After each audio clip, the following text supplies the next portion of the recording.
radio for the masses. Headline edition, July 8, 1947.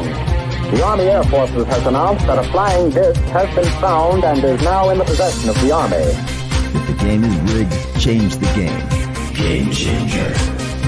I occasionally think how quickly our differences worldwide would vanish if we were facing an alien threat from outside this world. This is Fade to Black with your host, Jimmy Church, on the Game Changer Radio Network. All right. Good evening, Fade to Black. Today is Tuesday, December 5th, 2023. Let's do this, man. Yeah. Help support the show. You know what to do. 2 T-shirts. 2 ways to get them. The links are below. Get yourself a Game Changer membership. The links are below. Help support everything that we do here at Fade to Black. And tonight is a good reason, because tonight we have Cody Blue Snider with us. And I've called the show Cody is changing the world. Well, he's trying to. One day at a time. We're going to get into all of that tonight. Cody Blue is with us. He is a film director, and he's also the host of a hit podcast. We're going to talk about all of that and his journey to change our world. Cody Blue Snider is the youngest son of Dee Snider. That's right, the frontman for Twisted Sister and an international award-winning director and screenwriter.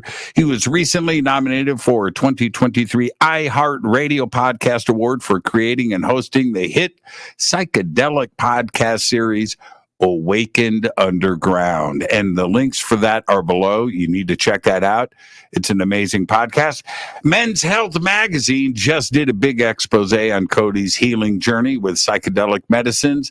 And Deadline recently announced, and you should go and check this press release, that he has been hired to adapt the hit webtoons comic Love Advice from the Great Duke of Hell into a feature film for Ron Howard and Brian Grazer's Imagine Entertainment. Cody Blue currently resides right here in Los Angeles, where he is opening a podcast studio. He's still building it. I can't wait to see this joint. And it's almost done, Jimmy. It's almost done. Well, I'm going to go and check that out, and I'm going to be on his podcast as soon as it is ready. And that new weekly podcast is called Acid for Squares. And with all of that, very excited. He's right here. Welcome, Cody Blue Snider. Cody, what's up, man? What's up, my brother? Thank you for that warm introduction. I am honored and so pumped to be here with you. Well, okay. We got to get some formalities out of the way. Formalities. And the first one is that you get the first time guest disclaimer, which is kind of strange because we're friends, but it's the first time you're on the show, and you've got to get the first time guest disclaimer, which is this. Cody, it's just you and I sitting on my couch having a conversation as friends, and where that conversation starts, it starts. Where it ends, but we're going to end as friends. There you go. You have to accept. I accept. You clicked. Now, okay. I'm going to spend a little bit of time on your father. And we have to get this out of the way for the audience so they fully understand everything about you. But it's going to be a question that you've probably never been asked. So let's do this. Your father, rock icon, right? It's just the way that it is. You can't change it. It's there. But do you have to be conscious about it? Is it ever in the way? And is it something that you have to think about as you navigate life? Interesting. Yeah, I don't think anyone's ever asked me that question. I think if I am conscious about it, that would make me self-conscious. And I think I am conscious of myself, but I try not to be self-conscious. I just try to be present with people. I think, I don't know. I think it'd be too much of a mind fuck growing up if no, the answer is no. I think if I'm to be completely honest, I think there's the part of me growing up, you want to form your own identity outside of it. So it's sort of like when someone introduces you, hi, this is Cody. And then the next thing that said, it's the Dee Snider son. And that's sort of like your value. So it growing up, it made me want to distance myself from it. And it always tended to be a positive that people were like, oh, when they would find out later, they'd be like, oh, you didn't even say anything about who your dad was. I guess they thought I would flaunt it. And the other thing I'd say about it is, I think, every blessing is a curse and every curse is a blessing. And, for every person who would be kind to me and want to be my friend because of it, there'd be sort of someone who'd want to put me in my place. So, I think this is a long-winded way of saying no. I think the only way to get by or the only way to live sort of normally was to sort of pretend like it didn't exist. But honestly, I don't know if that was always the smartest thing. I think that might have blinded me to some aspects of my own privilege and certain things about myself, to be completely honest. Sure. But yeah, no, the answer is no. I ignore it. Well, and because of his visibility, there must have been more than once, right? He's dropping you off or picking you up at school.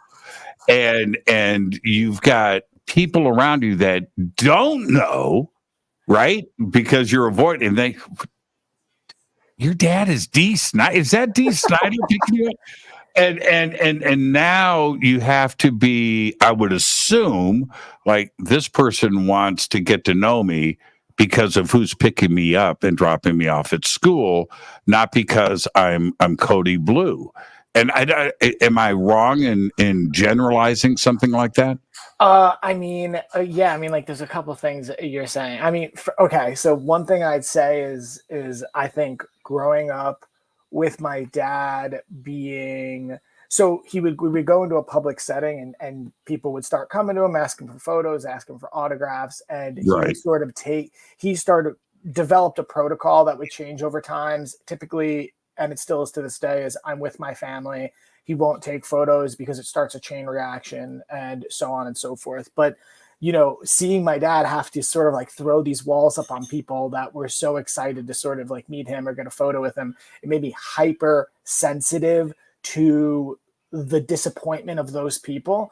So I actually, after he would crush these people's dreams by being like, I'm sorry, I'm with my family, I would then go talk to them and be like, so, I guess what I'm trying to say yes, it was very specific that, a lot of people would come up to him, talk to him. It was a strange life. It put me in a strange position that made me hyper empathetic, Right. And then in terms of I love and respect my dad so much. I'm honored to be my dad's son. And I think of medieval times where they'd be I am Cody, son of Dee, or I'm Jimmy, son of, I'm honored, man. I am, as he calls me, the Cody, he created me and I love him. And that's pretty much it. And if it would have given me a different life, but it's honestly, it's been just a blessing. And for sure. Yeah. For sure. Okay. One last question. Yeah. Did it ever come to the point where you had to go, Dad, drop me off around the corner? Yes. Oh man, I could.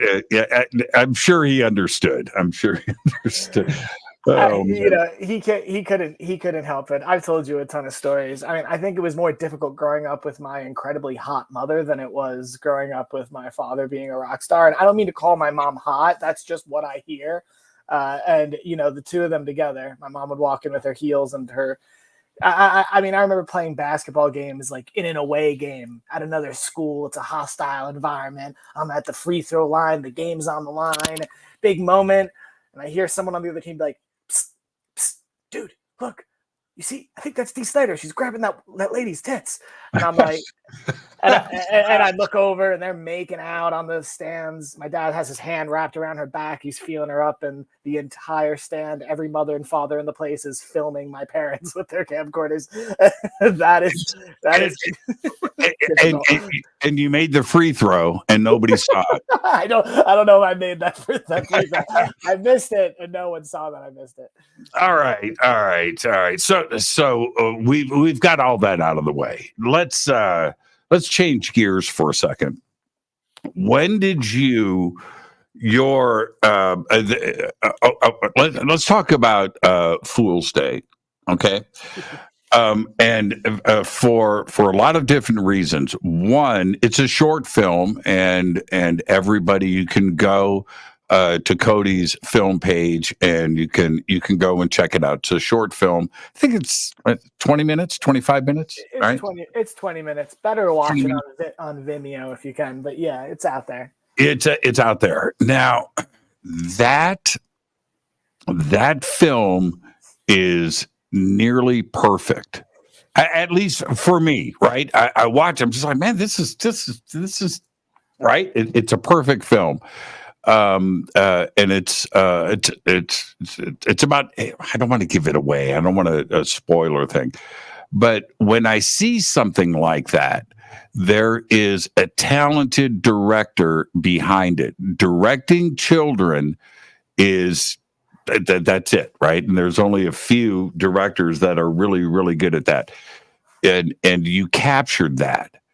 And that is a director that knows what he's doing. At what point in your life did you decide to become a director? Because to have that kind of talent, did you recognize it inside of yourself? And what made you go into the filmmaking? Yeah, I mean, so 15, I decided to get into it. I think growing up with my father, there was like, being my father, there was a certain something in me as a child that really wanted to like find my niche, find what I was good at effortlessly. And I definitely had a bit of like an identity crisis. I think like I did everything. Like I didn't want people to put me in a box or know what I was going to be. And I played every sport. I was in choir, I was in theater. I fronted a hardcore band. Like I did everything. And I was taking a film production class, did my homework last minute, like always, threw a project together, handed it in. Teacher played it for the class. Nobody else would play their film. I think he submitted to a festival, won an award, and that was it. I had never done anything effortlessly and just had been like a lead at it. And that was it. I just changed my whole life. I started like stopping doing things to writing and directing. I went to film school on a scholarship, dropped out after a semester, became a director's assistant.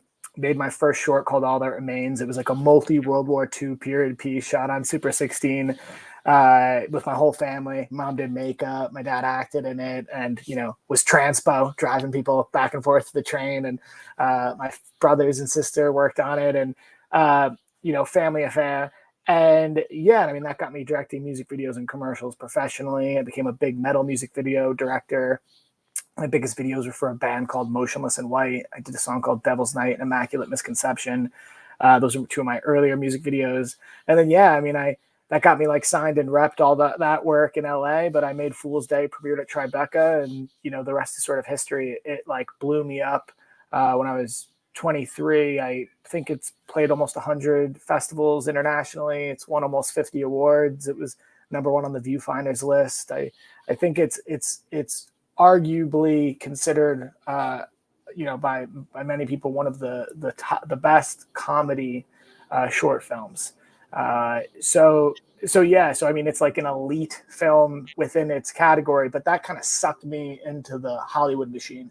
I adapted into a feature, attached Edward Norton to produce and sort of protect me, and sold it to New Line Cinema and sort of signed this 3-picture deal with them at 24 years old, I think. At the time, I think 23, I was getting studio movies thrown my way. I've been one of the youngest studio directors, and I ultimately decided to go do my own thing. And I just got stuck in the studio system, and I've been there for a long, long time. Do some TV, and long story about that the Fool's Day feature adaptation. Margot Robbie and Michael Shannon were attached to it. It was being made for $25 million at Warner Brothers. Got greenlit 3 times. I've shot a little bit of it. But ultimately, within the past year, I had to pull it out of the studio to do things independently. And that's sort of where I am now. Like, I went from this like meteoric rise as an indie New York filmmaker to just 10 years of just studio hell, and it's been torturous, but it's pushed me in like my mental health journey, on a spiritual journey, and it's opened me up to really everything that you focus on. And I've sort of been very closeted with my interests and everything from alien spirituality, psychedelic medicines. I was closeted for many, many, many years because I didn't want it to mess up my studio deal. And it wasn't until COVID, because my movie was greenlit. 3 days later, COVID hit, shut the movie down. That was the second time. And when the world got shut down, I just sort of like looked inward and was like, why am I like waiting to be more successful to speak publicly about my mystical experiences and everything else that I'm really interested in?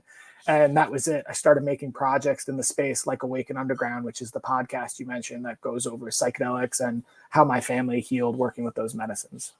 Now, here's you mentioned aliens, and it's kind of a weird segue. But I went through those same things and those same emotions and those same feelings, in that I had a huge interest and a lot of research going into consciousness and the universe and aliens and contact, but I didn't talk to anybody about it. And now I've got this show, and I'm out of the closet, right?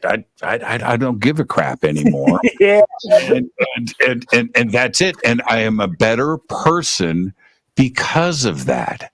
And I'm able to discuss these subjects with guests like yourself in a very open forum, and it's such a release. Yep. Now, so let's. This is the segue. Yeah, you came out to Las Vegas, and I invited you out, and you came to Stairway to the Stars. And now, if you weren't out of the closet, Tanya definitely made sure in front of 1,000 people that you were. And so I'm standing on the side of the stage, and Tanya, I'm hosting Bashar, everybody, okay? And at my table in the front is my daughter, Nicole, and a bunch of our friends, and you and Tanya, and you're sitting there. My producer, Sid Goldberg, is sitting at the table. And Tanya comes up and she goes, "Can I ask a question?" I said, "You know what? You can go first. This is my show." So I don't know what's going on. Okay, now here's the setup, everybody. Tanya, I bring her around. There's 1,000 people. It is Cody, standing room only, correct? Yep. And Tanya, so we start this thing. Tanya steps up to the microphone, and I'm standing on the other side, and I have no idea what this question is going to be, but this is what she says. I'm paraphrasing. Is she there? Is she listening to me? She's in the kitchen. Okay, good.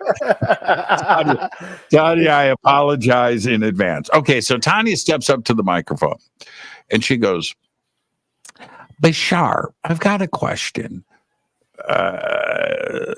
My partner and I were out in the desert."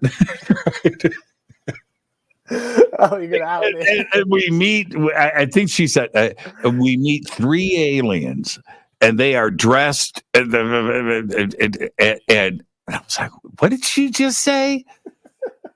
Right? And she's got my attention, right? And and I don't know if you. Anyway, she goes, "What can you tell me about these aliens? Who were they?" And I look at you, and I'm looking at Tanya, and I'm waiting for Bashar's answer, and I'm like, holy crap. Now, that's her question to Bashar. Yeah. My question to you is, what happened that day? What were you guys doing? And tell me about this contact experience. Oh, bro, it's like that. Okay, I mean, okay. Yeah, you're out of the closet, man. You're out of the closet. You're swinging your boa at the. You're now you're leading the parade right now. Okay. Well, I mean, yeah. I mean, do you want me to tell you how we got to this point, or just tell you this exact experience? Well, it's a family show. I don't know. Well. What I'd say is this. So my into the material is twofold. So I'm a Ritalin kid. I am a product of the medication generation. I am a representation of what happens when you drug a generation of kids with amphetamines for ADHD. All right. And that is where I come from. I was raised in a straight edge, scientific materialist, atheist household. My father is a devout, public, straight edge. I'm not allowed to curse, Jimmy. Frown upon. You do your thing. No. It's cool. I'll keep it, I'll keep it PC. So I was on medication for, I don't know, over a decade. And when I mentioned before, I got stuck in studio hell. And as soon as I couldn't throw myself into work, I was forced to face sort of the negative side effects of these medications, pharmaceutically induced depression and anxiety. And that sent me on a journey to find true medicine. I took the sell of the script and the money, and I started working with every doctor, naturopath, neuroscientist under the sun. All right. And I started trying to cure these maladies.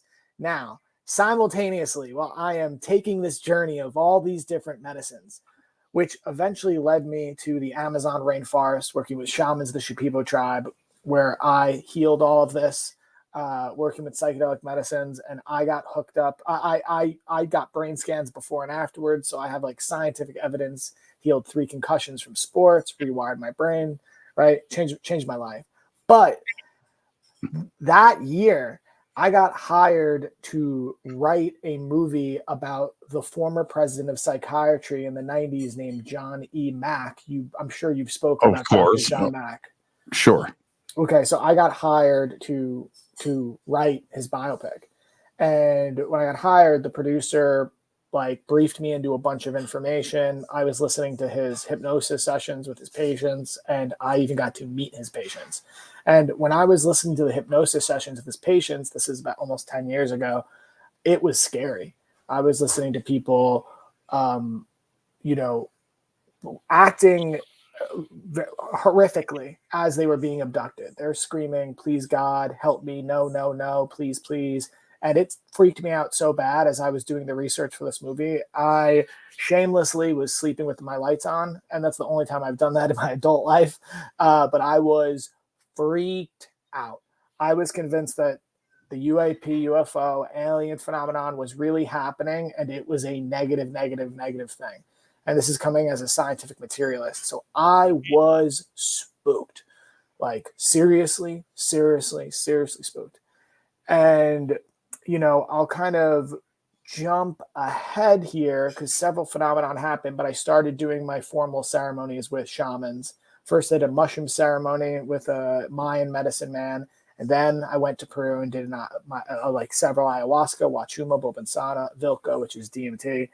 And let's just put it this way: the first ayahuasca ceremony I had, I feel like machines going over my head. I hear people are gathered. I see and hear people gathered around me. I'll call them people because they were just disembodied voices and opaque faces talking about me and sort of poking me and touching me and talking about what was wrong with me. And I freaked the fuck out. Everyone in these ceremonies, when you do these big ceremonies with a bunch of people traveling from all over, there's always usually one person that really freaks. And I feel like that was me the first time. And I was it. I was never going to go back. And the next morning I wake up, I go to the translator shaman and I go to be like, I don't know. I wanted to ask him what was going on. And he's sitting and talking to all these people at the table, maybe 10 people, and he's telling a story. And as soon as there's a break in the conversation, I go, "Excuse me, Don Howard, aliens aren't real, right?" And he looks up at me, and every single person in front of him like turns their head at the same time and gives me this look of pity, sort of like, "Oh, honey, I remember when I had my first beer," sort of look. Right. And the shaman looks at me and he says, "Actually, the gray aliens are one of the main Dr. Cetos we call into the space." Dr. Cetos means spirit doctor. When you do these ceremonies, the shamans specifically do Icaros and play songs to, as they put it, call in spirits. But at the time when I got there, I was like, that's just woo-woo animism. It's not real. Boy, is it realer than real life when you're actually going through it. And so this guy pretty much tells me that they're not aliens, and I end up sitting through many, many, many, many ceremonies after that. Before I went home, I got a lot of healing, and I come home for Christmas dinner, and my mother, as if, I don't know, asking me how my day was at school with a big Italian New York Christmas dinner, she goes, "So, how was ayahuasca?" And me and my brother, fresh out of the jungle, we look at each other and we tell her what happened, trying not to sound like crazy people. And, our extended family looking at us like we have 10 heads. And my mom, after hearing the story, goes, "I want to do ayahuasca." And we're like, "What?" Like, she's straight edge. We're like, "Mom, like, smoke a joint, like, have a glass of wine, like, do anything. Don't just do the most hardcore hallucinogenic on the face of the planet. Like, do another drug first. Like, please don't." Baby steps, Mom. Yeah, baby steps. And she goes, "You said it's not a drug. You said it's a medicine. I want to do the medicine with my babies." And yeah, sure enough, she went to the jungle by herself. She left 3 weeks later. She was there for a month. And my mom literally said on her 4th ceremony, the shaman said, "Don't drink." So she didn't drink anything, didn't do anything. But sure enough, the ceremony started. She astral projected from her body, got taken into space. This giant snake spirit greeted her, ate her, which is very sort of archetypal. That happens pretty often. My mom spoke to the snake, said, "Mother Ayahuasca," which is kind of what you call her. She says, "I'm a mother, you're a mother. You don't have to eat me. We're both mothers." And I guess next thing she knows, the giant serpent turned into a giant Ra, Egyptian god Ra, and said to my mom, "There's only so much I can teach you because you're a soul contract here. But I can introduce you to your medical team. Would you like to meet them?" My mom said, "Sure." And he took her on a spaceship and introduced her to 8 aliens. So my mom came back and dragged me back to do ayahuasca because I was like, I'll never do it again. She dragged me to Costa Rica. And sure enough, I had to confront the forces on the other side of these medicines, which at the time were alien, as can be. And, I don't talk about it because I'd rather focus on the healing of the medicines. I don't want to scare people. Right. But this shit is orchestrated by transdimensional intelligences. I don't know if it literally feels like they either made it or they're working in conjunction with the spirit of the medicine to do it. But yeah, so the story you're asking about Tanya, which is probably one of our most personal experiences, is I bring people to the medicine a lot. That's why we made that show. It's to help people get to the medicine. If you listen to it, it's 10 episodes. It will take you on a journey. And in the end, we'll have an integration and preparation specialist, and people come on and tell you where to do it, how to prepare, because that's our intention, is to help people heal. But when I took Tanya to the medicines, who's my partner now, she's my wife. She's who got on stage at Bashar. When she went into the medicine, she went deeper than probably I've ever gone. And she had the same exact experiences, the same exact interactions. And what happened is, once we had this sort of union, this medicine union, which now we have like a spiritual union and we do ceremonies together, we have joint experiences. They're like, which is, sort of transcendent of what I thought was possible when it comes to a hallucination or a psychedelic medicine. The fact that you can have group, collective experiences is just like, is wild, which I remember reading about in the 50s. They called, I don't know if it was ayahuasca or another medicine, anthropologists called this ayahuasca telepathin, because people develop telepathy with each other in the ceremonies, which is very true, and it's something you really experience when you do these ceremonies. But yeah, I mean, sure enough, the story goes it was Tanya's birthday, and we were doing a mushroom ceremony, just the two of us, deep in nature in the desert, and we did we took the medicine. We were sitting there meditating, waiting for it to kick in. It usually takes 30 to 45 minutes. You know, we do a ritual beforehand, which is like very important, and we're also fasted. A big thing with this, and a lot of people can do mushrooms or work with psychedelics and say, I had no experience, or I don't have an experience like that. It's very that intention, what you eat beforehand leading up to it, why you're doing it, and who you're with, what you're around. There's a lot of like spiritual techniques you use to essentially like open up these sort of like portals of contact, so to speak. But yeah, we did our ritual, and next thing I know, 15 minutes in, there were just what I saw was 3 pairs of feet standing in front of me, because I was looking down and I looked up, and there were like 3, they looked like ETs in cloaks, standing right in front of me. And it was too creepy for me. I couldn't, like, it was also like, it was not time to rock and roll yet. Like medicine usually doesn't start to work until 30, 45 minutes. As soon as it happened, I shook my head to try to break the experience, to get out of it. And once I did that, I went into like a channeled or altered state of consciousness, which tends to happen for me personally. I essentially have this go into an altered state where I'm sort of no longer behind the wheel. I'm sort of in the back seat. And yeah, I mean, I've never told this story publicly. I don't know if I've ever told this story to anyone, but the next thing that happened is I was sat in a room with a council. There was just a council of beings in front of me, and I was speaking another language. I was speaking multiple different languages, and they were going through past lives with me and Tanya, and like things that had gotten wrong. She's speaking the language. She was in the same room simultaneously, and we're changing languages as we speak. And yeah, they sort of just went through these problems. All I remember is saying, talk to her. Because they were saying the problems in our relationship. And yeah, I mean, that's pretty much it. I mean, it's happened several times after that, but that is the story she talked about when 3 robed beings appeared in front of us and in the middle of a ceremony. And yeah, I mean, that's sort of the messy and short version, even though it's very long. But sorry, Jimmy, I've never talked about it publicly, so. Yeah, that's amazing, and I'll tell you, this is how I feel, that science today, Cody, and I'm talking about the hard sciences, right, are trying their best to introduce the world to the ideas of parallel worlds, the multiverse. Watch what does Marvel do, or everything everywhere all at once, right? It's everywhere now. It's in cartoons. Excuse me.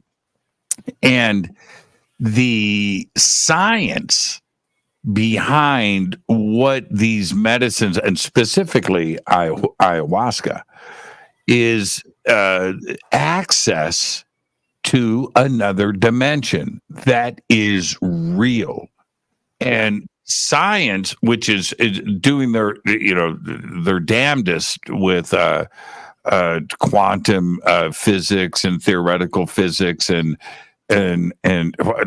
Quantumania, right? Yeah, it's an amazing movie, by the way. I thought it was really well done. But if they just, put this into a lab and studied this, then maybe the answers are there on how to access these other worlds and these other dimensions and the multiverse.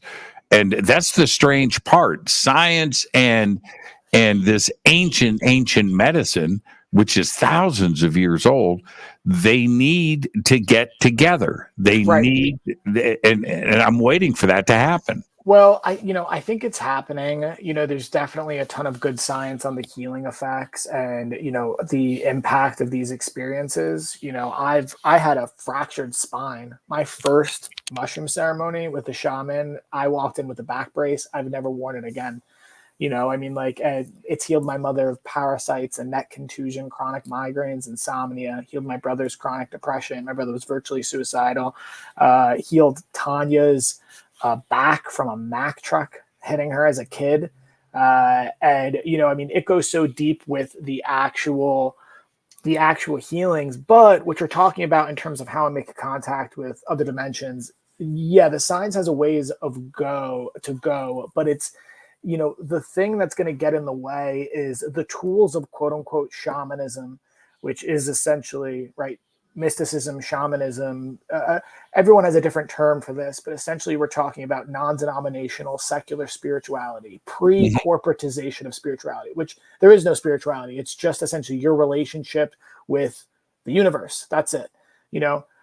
What we're discovering with quantum physics, it could be the placebo effect or the double slit experiment proving the observer effect or things like this that right now science sort of takes into account when it does its studies, are the very nature of reality and the nature in which these phenomenon take place.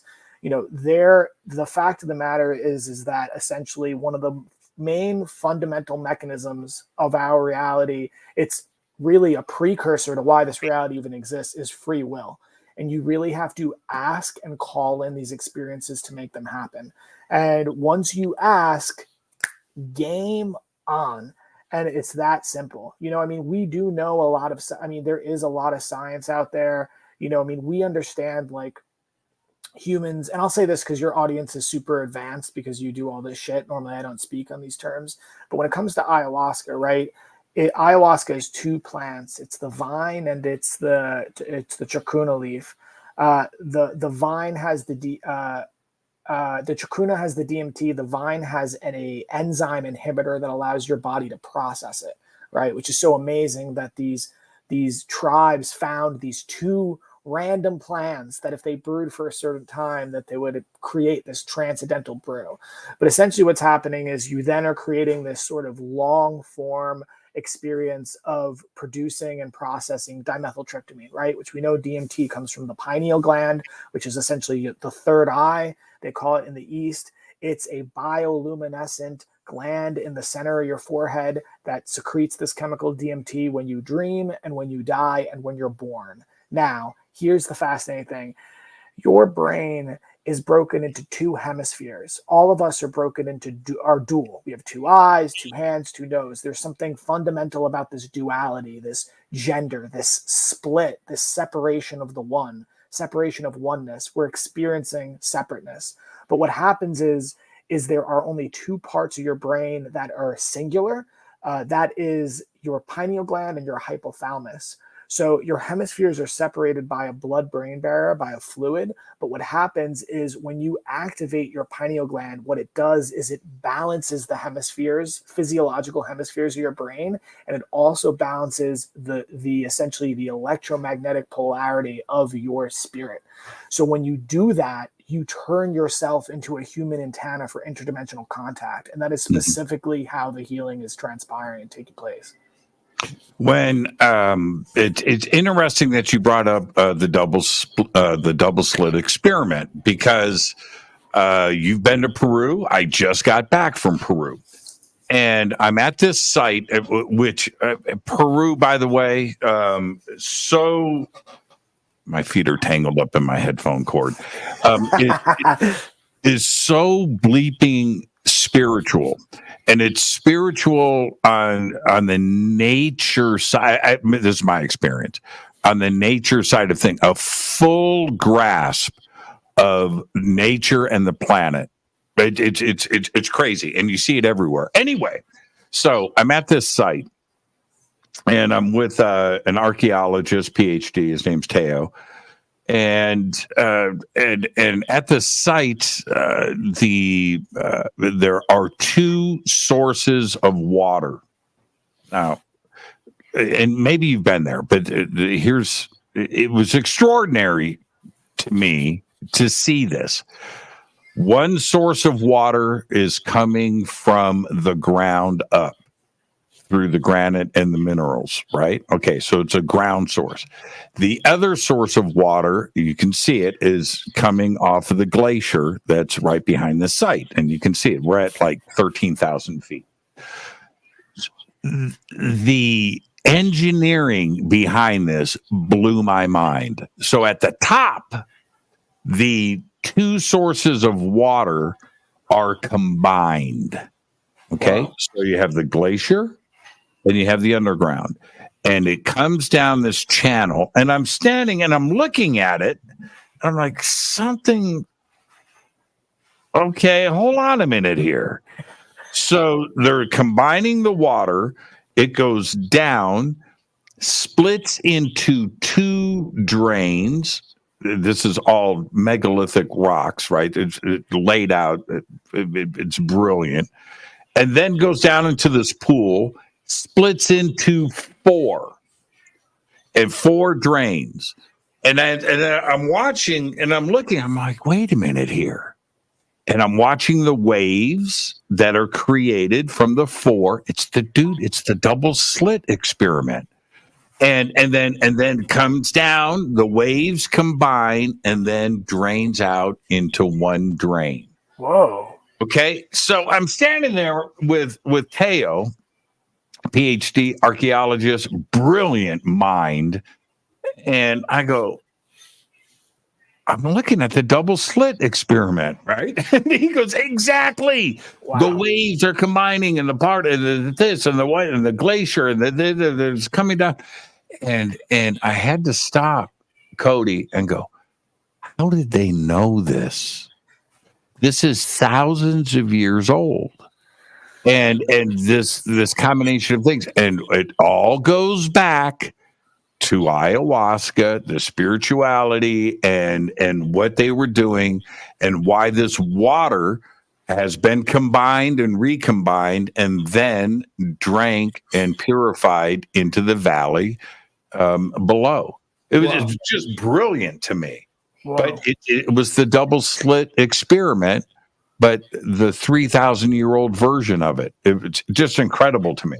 Whoa, that's wild. I mean, yeah, I mean, like, and you know, when I first learned about the double slit experiment, it changed my life. You know, I mean, when you learn, you know, the scientists realized that they were changing the outcome of the studies by looking, right, by observing, right. And there's something, you know, it's so interesting because working with these medicines, and it's an art. You know, it's almost a science, to be honest, but it's an art. And, you know, if you look at it sort of cold and calculated and what it does, like, it will do the thing. Like, you can prove it, you can give it to a patient, like, it'll take care of it. And there's already so many studies proving the efficacy of the healing that comes from it. But to be able to go so deep within the medicine to where you're entering other worlds or having these, you know, these experiences like we're talking about, contact experiences, which you can achieve contact experiences. You know, it takes a, you know, it's the absence of skepticism. It takes the absence of a lot of the scientific method to even have that experience to get there. It's almost one of the rites of passage. It's essentially every time you judge something or look at something to analyze something, you are holding it in place and keeping it from moving to the next thing. And a lot of these medicines are sort of like spiritual Pictionary. They sort of put on this show for you, and it's sort of like guiding you towards this deeper and deeper thing. But I digress. You know, I have a question. I do believe that these medicines are essentially like the Philosopher's Stone. They are like the missing piece to everything we're talking about. One of the fascinating. And it's not an accident. Well, and here's the other. I want to go back to something you mentioned earlier. Yeah. It wasn't random. This recipe is not random. That you are not, you know what I mean? Stone Age man doesn't have a chemistry set and is combining it. No, right? And this recipe came from somewhere, and they were taught and shown the recipe for a reason. Whether it was channeled from Zeta Reticuli, I don't know, but that combination of the hundreds of thousands of species of plants on this planet, that the two that do this was figured out thousands of years ago. It wasn't by chance, it wasn't luck, it wasn't random, and it wasn't a coincidence. Yep. And it was put there for us and taught to us. I just don't feel that it was random. I agree. I've asked them about it. You ask the elders, and they'll just be like, "Oh yeah, the spirit of the medicine told us." Mm-hmm. You're like, the spirit of the medicine, the plant. They're like, yeah, it appeared to so and so, and this time period, told them what to find it, how to do it, what to do. But it's really interesting. Like a bit, when it comes to training, in the way of the plants, one of the main things that is done is it's called the dieta, and people go and they just eat one plant for long periods of time. Sometimes people only eat one plant for, it can be as little as 10 days. It can be as long as a year, 2 years, 3 years, one plant in isolation. And these people who do this, and I've never done it, they claim that they get telepathic communication directly with that plant. And it starts to teach it things about how to work with the medicine, how to administer the medicine.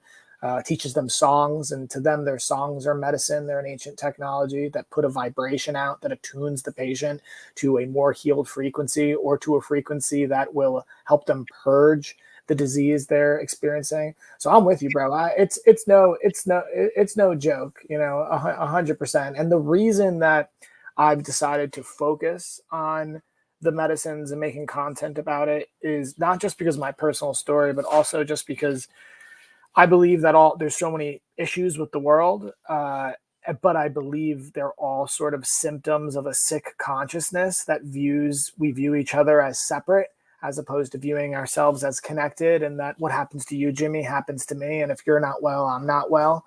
And, I just believe that these medicines treat us on the level of consciousness. And I don't know what will accelerate and expedite our transformation and transition greater than these tools. And that is why I have been pushing so much of my energy towards promoting their ethical and safe use, even though there are a lot of, there's a lot of challenges with working these plants and dangers if not done right. I've said this a few times, but I'll say it again. I think if you are going to be an elected public official, right, from the White House down, you're filling out your form, right? You're writing it down, and there should be a box right there. It says, have you tried ayahuasca? Have you done a ceremony? And if you don't check that box, you don't go on the ballot. I'm with you, bro. Anything, but I do think it takes a warrior to face their demons, and for 10 hours straight, in the dark. And I'm with you. I vote for that piece of legislation any day of the week. And so you haven't checked, and then the box below that is, okay, we will book your flight to Peru. Check that box.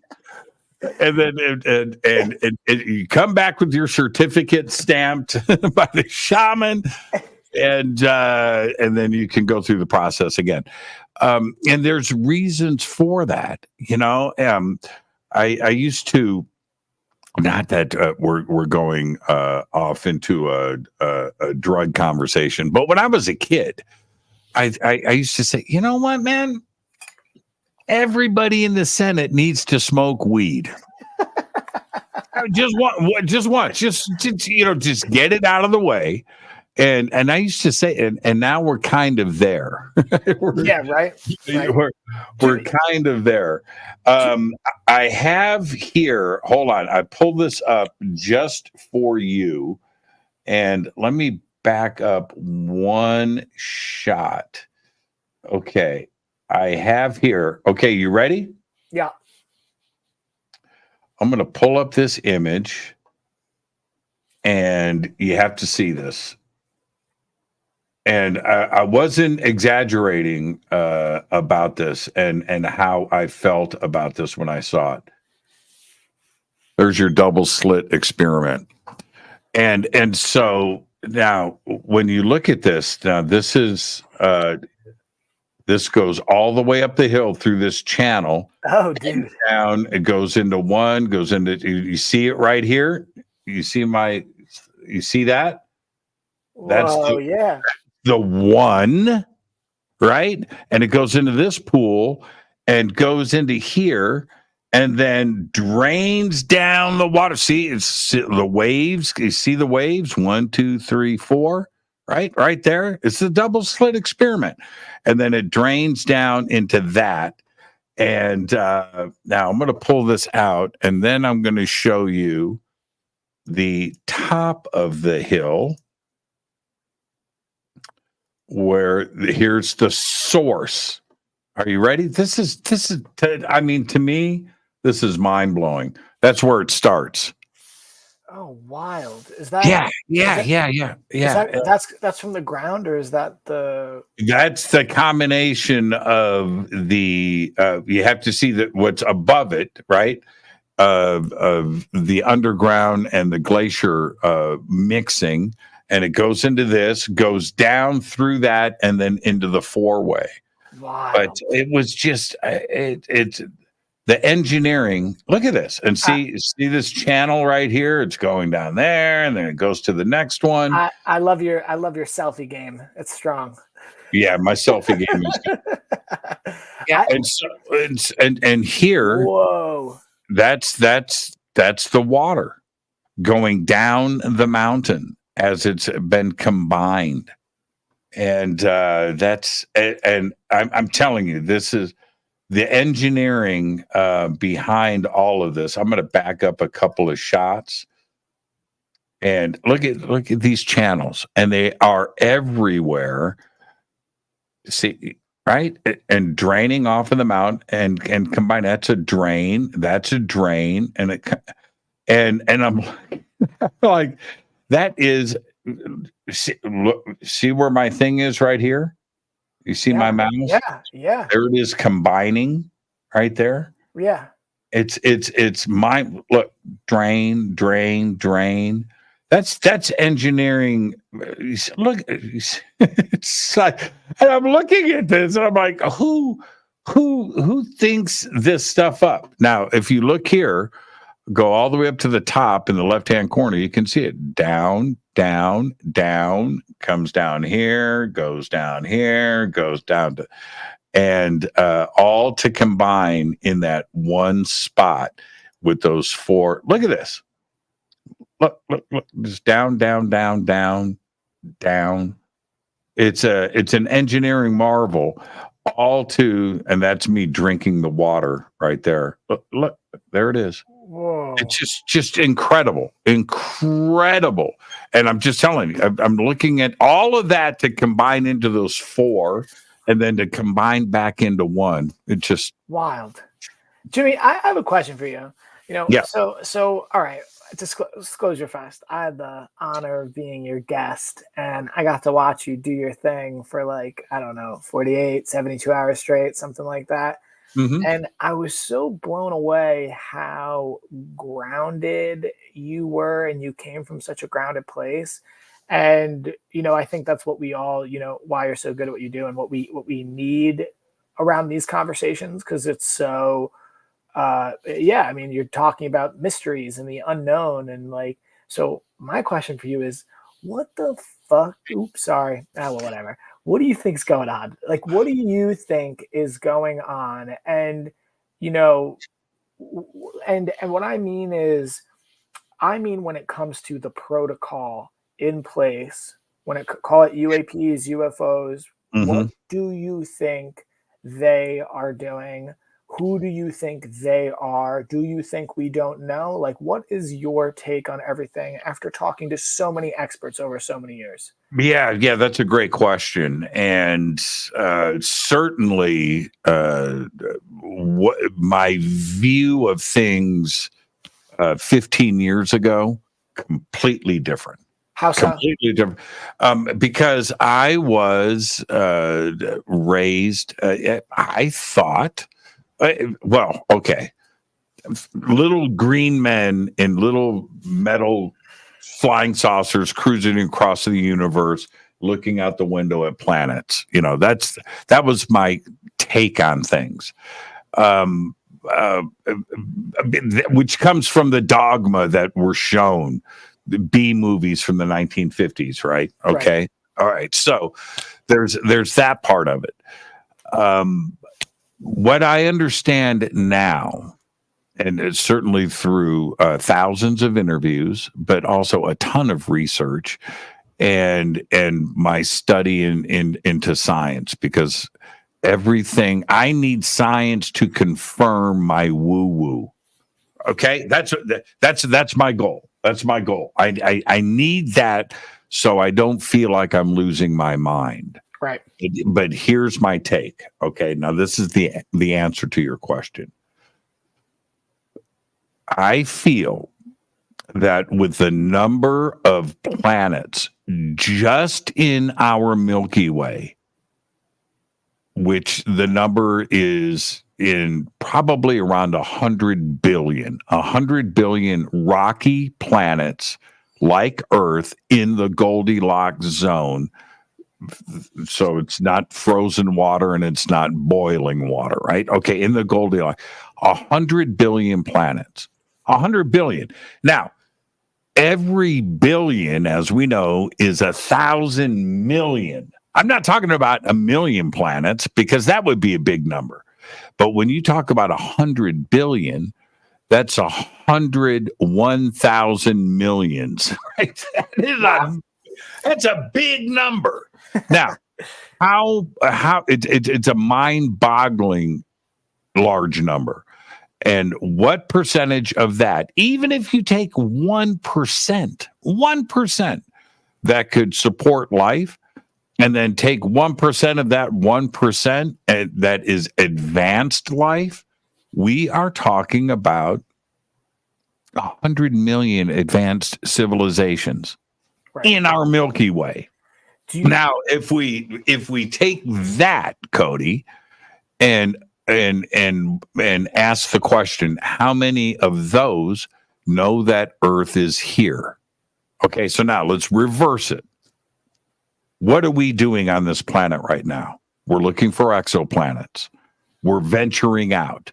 We want to know if there's life out there. And that's where we are with our little baby brains. But we have the ability now to look into the atmosphere of exoplanets that are, 10 million light years away from Earth. That's crazy technology. So if we're doing that, so are they. So it's not just the Greys or the cloaked beings that you and Tanya encountered. It's not one or two. It's probably tens of thousands of advanced civilizations that have been here, right? That know that we're here, and it's probably a bigger number than that. And it's a varied existence.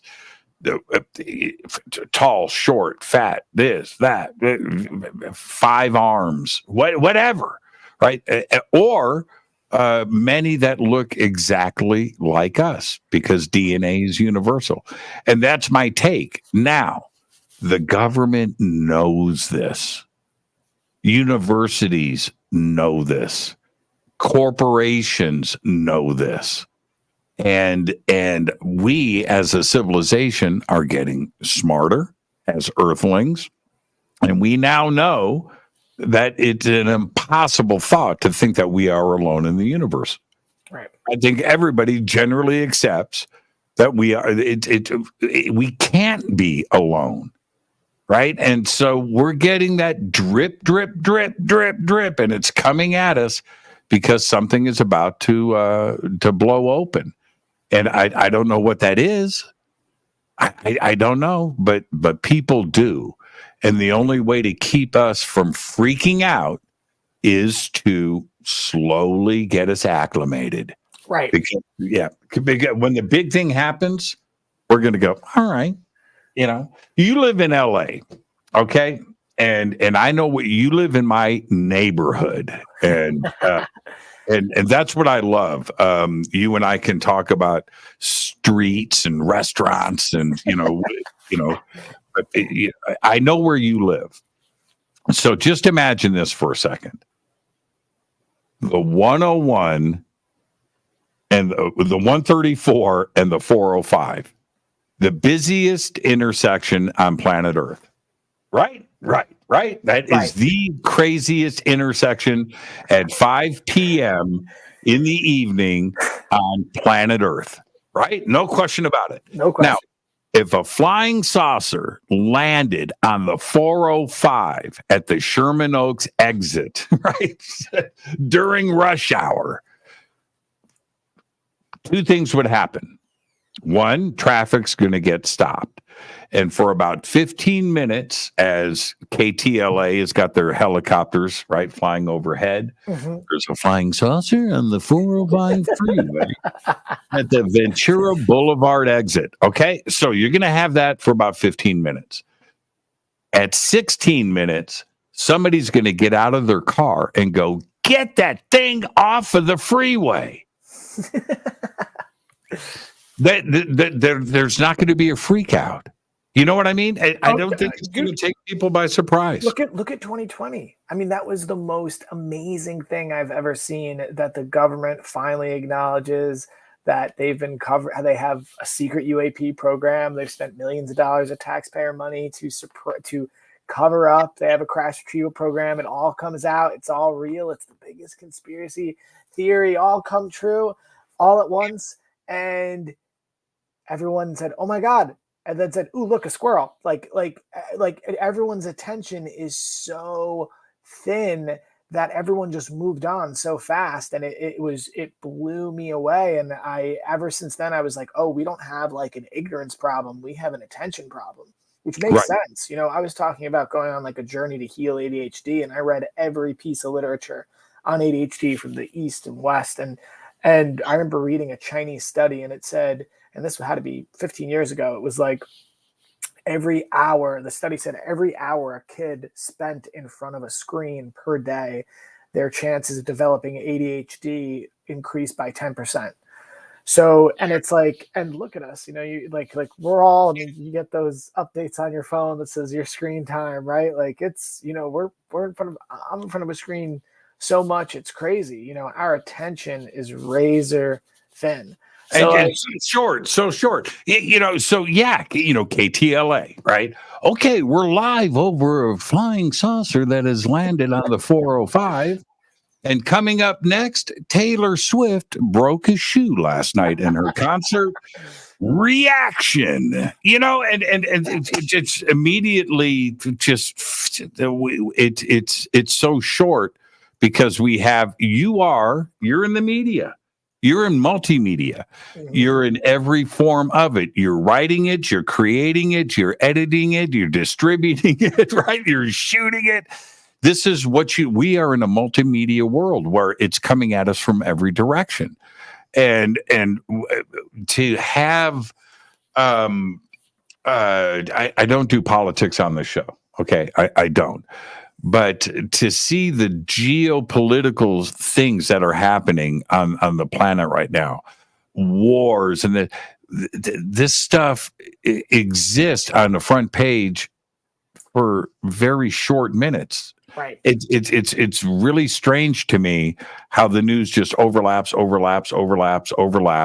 and I can't even think about the headlines from yesterday or last week and what's going to happen tomorrow. And that's the situation with UAPs and UFOs. Yes, 100%. And we talk about the fundamentals of making contact, the fundamentals of healing yourself, the fundamentals of journeying with plant medicine. And, it's all on the level of the mind, right? Like even reality, it's on the level of the mind. And the main thing when it comes to, we're talking about how to make contact or how to, have a transcendental contact experience in a ceremony. It's all where your mind goes, your energy flows. If you can keep your mind focused on it, it opens up. But we don't have that problem. I mean, when I work with my teachers and it came to doing my own healing, a big part is they would sit me down and be like, "Where does it hurt?" I'd be like, "Right there." They'd be like, "Focus on it." and I have to sit there focusing on the pain, and the pain would increase and increase and increase. And next thing you know, you start getting memories, suppressed memories, emotions, start crying, and then next thing you know, it doesn't hurt anymore. What I'm trying to say is, like, I do agree, and I think there's a massive attention issue. I mean, I think, I do think that's why sort of they're taking the protocol they're taking, in the sense that they're breadcrumbing us. Mm-hmm. I always think of like a rabid dog. When it comes to humans, like the inmates are running the asylum and we all have guns, if I was to take I feel like the UAPs, they make themselves appear, they get us to ask questions and pay attention, and they leave. They do it over and over again. And it's the same thing if we took in a dog off the streets, and it was so traumatized, every time you got near it, it would bite you. You take it in, you put it in a room by itself, you'd open the door, you'd show yourself to the dog. Hello, hi, how, you bring food, you put it far away from it to let it know you're not a threat. And then you do it over and over again to the dog, let you closer and closer to them. And I feel like that's what's happening. But the most fascinating thing is when you talk to the indigenous elders of their tribes, as far as they're concerned, this has been going on for so long, and contact for them has been happening, on a way different level, on the astral plane and these spiritual ceremonies they're doing.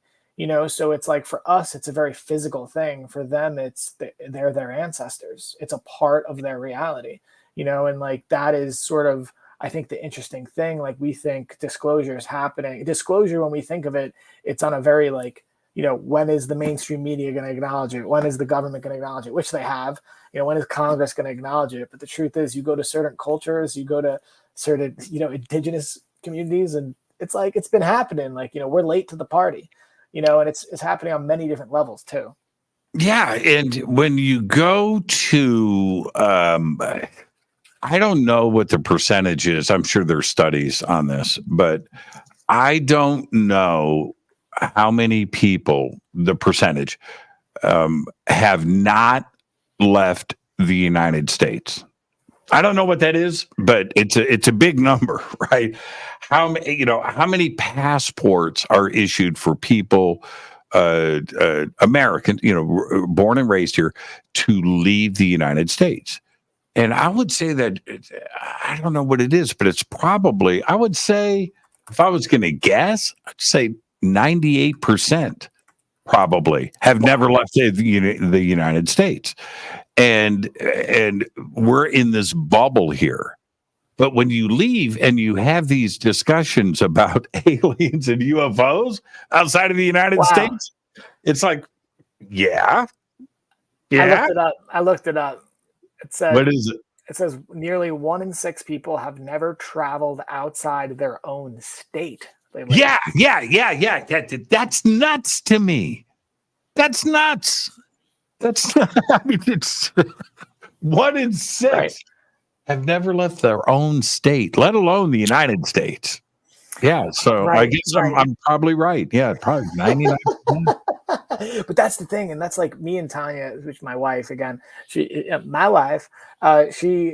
always we're always damn, we realize how far out we are and how the rest of the world, where they are. But at the same time, I feel like we're all sort of talking about the same shit, and we're just using different words. We're in a game of semantic confusion.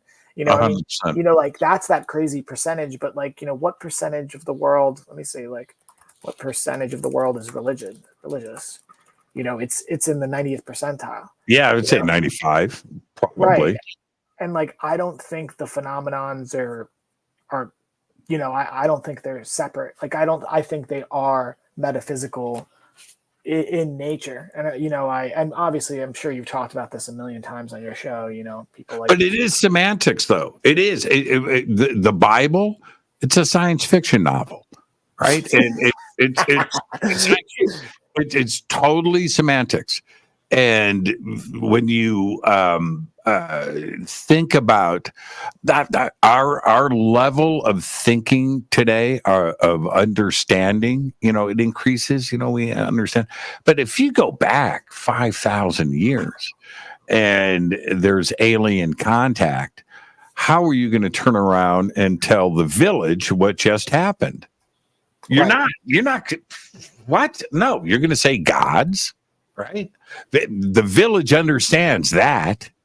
God, I just met with God up on the mountain, and he said, well, the village is going to go, okay. So God said, okay, you can't go. So check this out.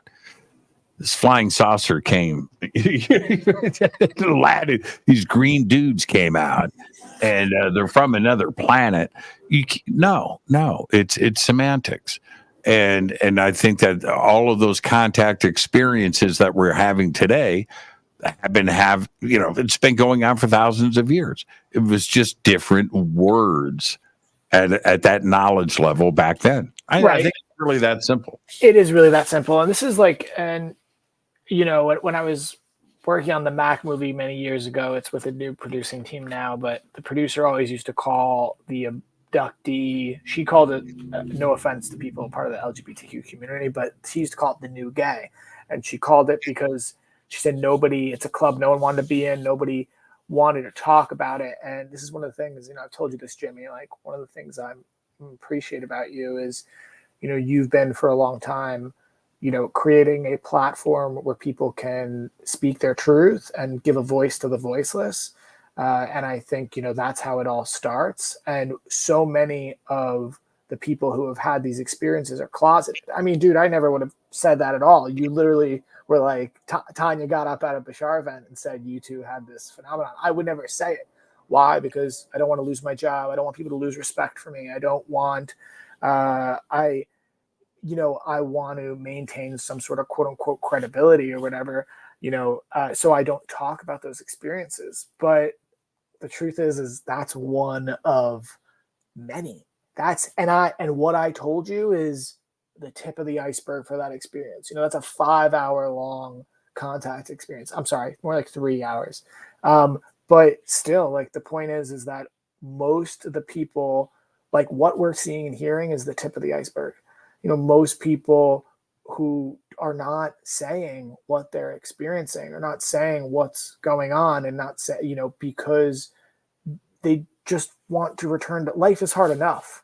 Life is hard enough when, you feel like you're alone and isolated, and you can't relate to people because you feel like they don't understand one of the most significant experiences to ever happen to you, but I think like, the thing for me, I talked about psychedelics and I said that it's important because I think it treats people on the level of consciousness and all the other problems, whether it's war or poverty or the prison industrial, like those are symptoms of a sick consciousness. Mm-hmm. The thing when it comes to disclosure, I truly believe, we've all heard this said before, Jimmy, you say this in your last doc, which I love so much, it's a new world awaits for us. There is so much needless suffering. There is so many people dying. These wars, this sickness, so much of it could be healed and changed if we get to quote unquote, conscious contact and communication, which a lot of people are doing it on the individual level. But when we're talking about mass contact, we're talking about the disillusionment of all the power structures, That's right. It's going to turn into the people, though, all deciding to go in this direction. We have to just decide it, and our frequency of our consciousnness will represent that, and they will be able to interpret it and know we're ready. There's a fascinating phenomenon of the alpha that, sort of this Darwinian concept of the alpha in a pack. But I remember here, and I always was taught that there's an alpha, there's a beta, there's a delta in the pack. But I remember reading about like, a group of deer, and it was a very democratic thing. And apparently the deer, like a group of deer, everyone would look in the direction they wanted to move in. And as soon as one deer over 50% looked in that direction, everybody moved immediately. And I think it's the same sort of situation. And I mean, that's why I think it's so important to talk about. And again, I thank you, Jimmy. Like this is the magic bullet. This is not a joke. Like this is something that will save people's lives and change the game forever as we know it. It will be the most radical change we've ever experienced. But I mean, my question for you is, let's say mass contact happens. What do you think the response would be from a cultural level? Like something like AI, I would say, I know there's going to be a split with naturalists and transhumanists. let's say contact, it's already begun, it's been happening, but let's say it is full blown, however you want to paint it. Is it offshoots, breakaway societies are making contact and communication deep in the woods, these communes of people that are Westerners who have broken away and they're living in the outskirts? Or let's say it's the government. Either way, what do you think the collective reaction is going to be? Do you think there's going to be a split? Man, that's a great question, and it would be an instant modification to our DNA, just like that, where collectively, I like that analogy of the deer, right? That's a really good point. Our DNA changes, and we become Earthlings. We're not Iranians, right? We're not Peruvians. We're not Americans, right? No, we are now Earthlings. And we have to now think about the big picture. Because right now, because of the lack of contact, okay, this is where I'm going to use bad language, right? We just don't give a shit. We don't care about the planet. We don't care if we burn this thing down. We don't care about pollution. We don't care about nuclear weapons. We don't care about shooting people with bullets. We don't care about it. We don't care. We don't care because we don't have a goal. But if contact happens, now we have something, a glimmer of hope. We have something we have something to, we don't have to worry about the drama of the planet. Let's keep this thing healthy now, right? Let's stop killing each other. We need to now be friends and be Earthlings and concentrate on hope, because right now that's not there. And we just, if here's the scenario. I like the way, everybody, Cody Blue's a podcast host. He knows how to turn the table and put that on you, baby. Spin the sucker right around. But here's the thing. If we are told, and man, I'm telling you, this would be if we are told officially, right?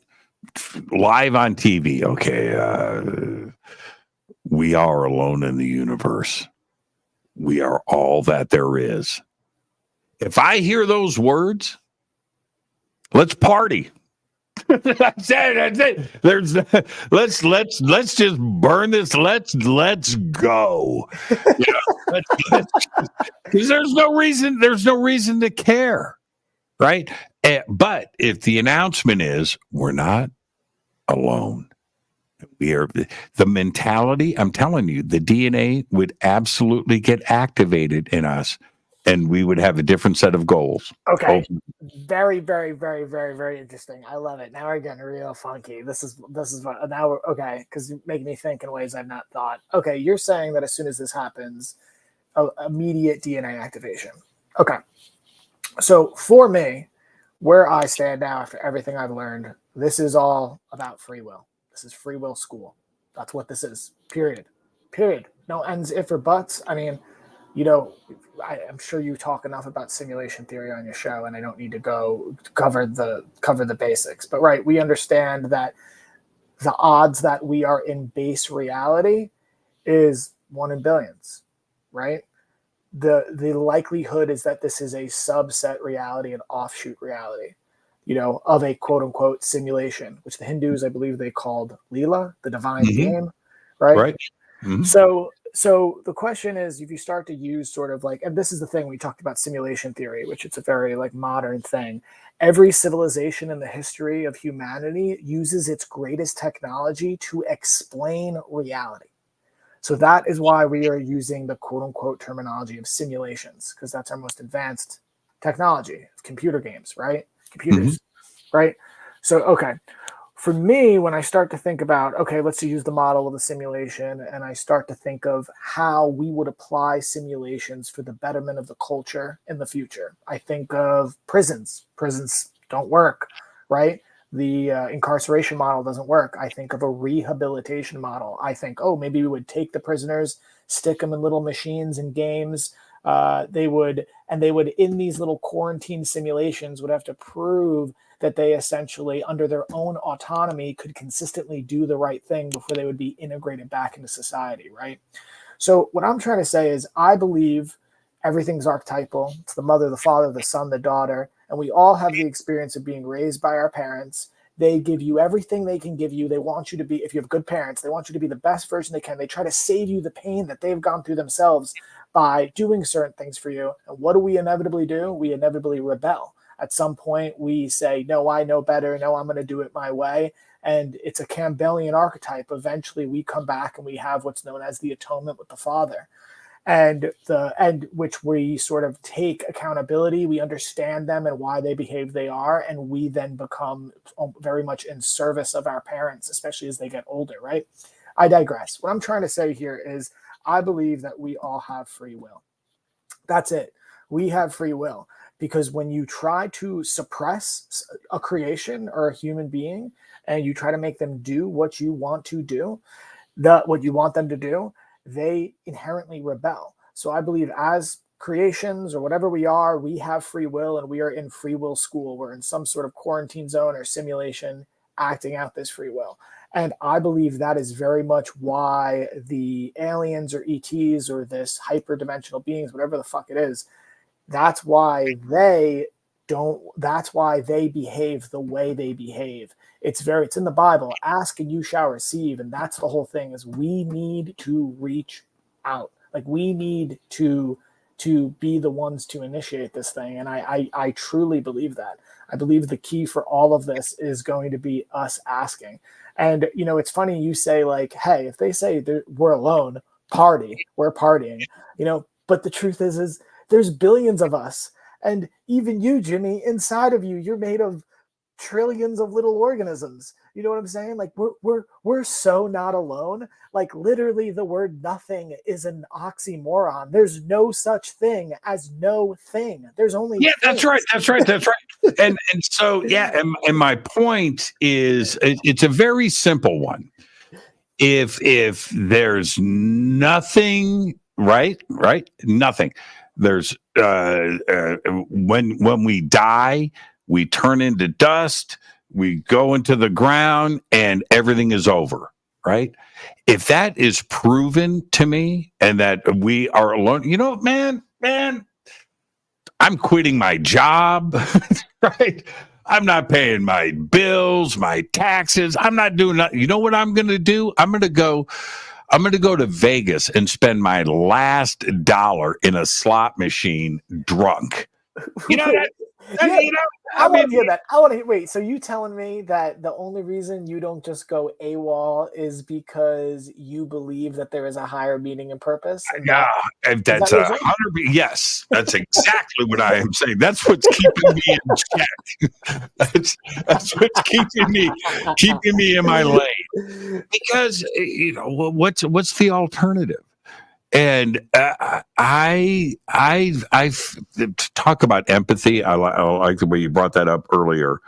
I am so empathetic to anyone that doesn't dream or ponder.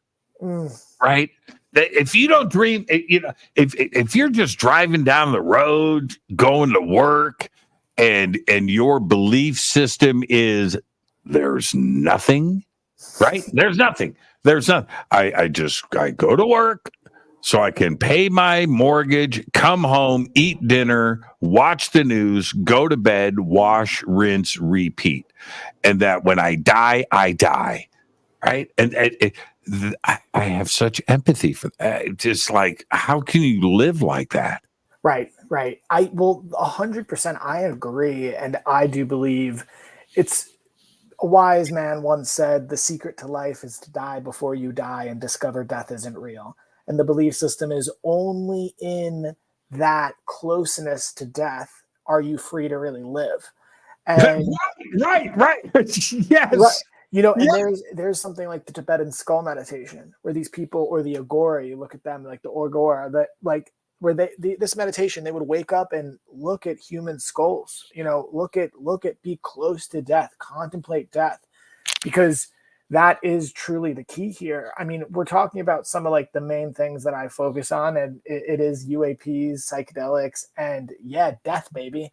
But Right. but that's because that's what frees us. There's no death. I mean, we we talk about science, the law of thermodynamics.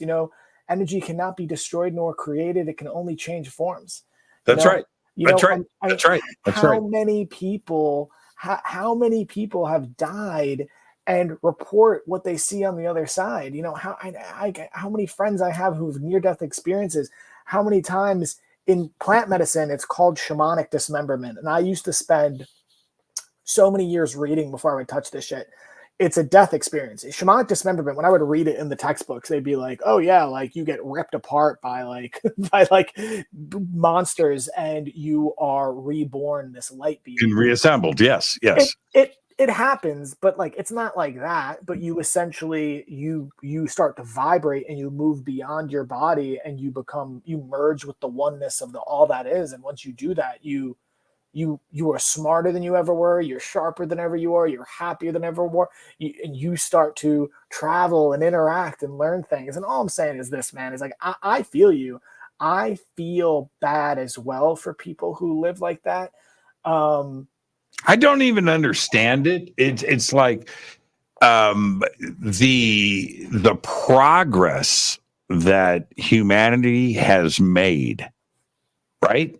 How we got here today is from dreaming, is from pondering, is from questioning and exploring not only the mind, but everything else out there.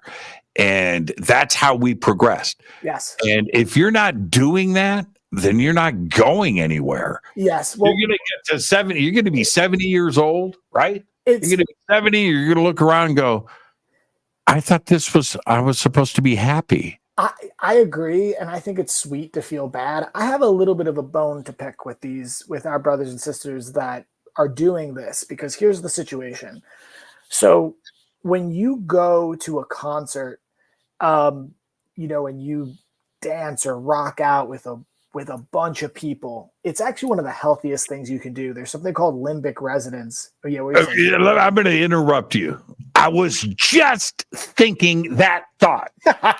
Good. That is rock and roll right there, man. That is because, okay, so this is, as you were, just before you said that, this is what I was going to say. You live what you speak. And I watched it. You and I I had a little nightclub, right, in Las Vegas, and you and I were in that club every night, and we had a great time. Anyway, so this is what Cody. This is I've said. Cody and I, we have a drink, and there was an amazing DJ. I've forget her name, and I should, but remember she was singing. She was amazing. She was amazing. I mean, like world-class amazing. It was mind-blowing. Anyway, Cody looks at me. He looks at my eyeballs, puts his drink on the bar, and launches into the dance floor. I was like, that's a man that doesn't give a shit. That's a man that understands his brain. And I just kicked back and I watched you, man. And that's exactly, you live the point that you were making right now. Oh, and I watched it. Man, 100%. There's nowhere else, no other way to be. I don't know I don't know what you call your dance style. I don't know who your dance teacher was, but dude, you got it down. I got no dance teacher. Just doing a ton of psychedelics and dancing. That's what just tapping into the flow and the vibe and just riding. And people that don't do that. Right, that don't let yourself go. I love that saying. Dance like nobody's watching. Right. I mean, Right. I mean, look, this is actually like the thing, like the unified field, the 0 point field, chi, ki, prana, vril, the electromagnetic field, whatever you want to call it, it's semantics. But there is a universal field of energy that connects all things. And I think the only place where science is not there yet is that field of energy is intelligent, and it is us. We are all connected to it. What we do is we create identities and egos that disconnect us from this unified field of energy. The fascinating thing is I've seen so many people heal with medicine before, and something I never speak about. I talk about the healing, but I never talk about what it looks like on the other side. These people dance, these people sing, these people smile, and that's it. They dance, they sing, I've seen people play instruments. They never touched an instrument, pick it up, and they're like, oh my God, as they're in the ecstasy of a plant medicine experience, right? And like, that's what it does. And sort of like what we were saying before about, people, you said, I feel bad for people that are so closed off and don't. Here's the thing. We were talking about limbic resonance. You go to a show, limbic resonance is literally everyone's brainwaves harmonizes. They harmonize with each other. You become one. You become greater than one. You become one with the crowd and one with the music. It's actually one of the very fundamentals of shamanism and ceremony. There's the music or the shaman or the maestro, and they're playing the music, and everyone connects to this music, and they go on this shared experience together. But here's the thing. We are all connected whether we know it or not. One of the things that is so fascinating, which I've never talked about publicly, about going through a healing experience, and I have physical evidence of my spine is not fractured, physical evidence of my brain is rewired, I have 3 concussions healed, right? But what happens? Okay, you feel great afterwards. What happens? You come back from the jungle. What happens is I would sit across from someone who's a friend or someone I love. I'd see them for the first time after being in isolation, and I would feel, if they had a kidney problem, my kidney would kill. If they have a headache, I feel it. I have a headache. If they have a heart problem, my chest hurts. And all of a sudden, I'm experiencing empathic transmission. So what happens is the actual healing is always the same. You unify with the oneness of all that is, and you dissolve the illusion of separation. You dissolve the parts of yourself that are separate from yourself, that are causing dis-ease within yourself. As soon as you dissolve that, you reach this unified, whatever understanding or viewpoint of the world. You go back into the world, and now you're having these sort of empathic experiences that make it very hard to fucking live, and then you have to live like that. And that's a whole nother story for another time. But what I'm saying is that we are in a collective shared experience, a shared reality. 99.9% of the electromagnetic spectrum we cannot perceive, 99.9% of the acoustic spectrum we cannot hear. And that is a shared, agreed upon reality that we are all holding ourselves in. The more you said that when the aliens land, it is an instant DNA transformation. It's a different reality. You're right. We're just agreeing with each other what's real and what's not real. I mean, when you look at the mayhem in society, all we're seeing is a war for consensus reality. A war over, because it's a paradox. The opposite of every truth is equally as true. You can take any truth, any construct. It's a multidimensional prism, depending on how you look at it, what is true, what is not true, and you can omit facts and focus on other things to essentially support whatever narrative you want to support. But all I'm trying to say here essentially is, so when it comes to the people that don't ask questions and aren't curious and don't dream, like, yeah, I feel bad for them, but at the same time, I'm like, you're holding us back. Brother. Yeah, 100%. 100%. I just had a thought. Okay, so let's start a band. You're the singer, the guitar, and we're going to call it Limbic Resonance. I think that's the name of the band. I'm down, baby. Let's go. I'm down. I'm so down. What kind of music? What kind of music are you thinking? It's rock. It's rock and roll. I know that answer. I got a whole studio down the hall, man. It's set up and ready to go. I want to make this comment really quick and get your reaction to this. I don't have the title. I have it upstairs. I'm not going to run upstairs in the middle of the show. I just started reading this book, PhD physicist, and it's on determinism and that we don't have free will. In fact, that's the subtitle of the book. I forget what the title of the book is. So I'm reading it, and last night I got about 100 pages in. Okay, it's a thick book, and I'm flipping pages, going, "Well, that's bullshit." I'm flipping these, and I disagreed, and I very rarely do this, but I disagreed with 100% of everything that I've read so far in this book. And here's the crazy part: I'm learning from it. And you need to, when somebody is in that mathematical, that algorithmic way of thinking, that there is no free will, everything is determined. You think you are making a decision, but you were going to make that decision anyway, and here are the reasons why. Well, anyway, I need that information. I need to disagree with somebody, but I am going to listen. I'm going to finish the book. And that's the other part, where those that think like that we don't have free will and they live in a determined lifestyle, they don't listen to us. Right?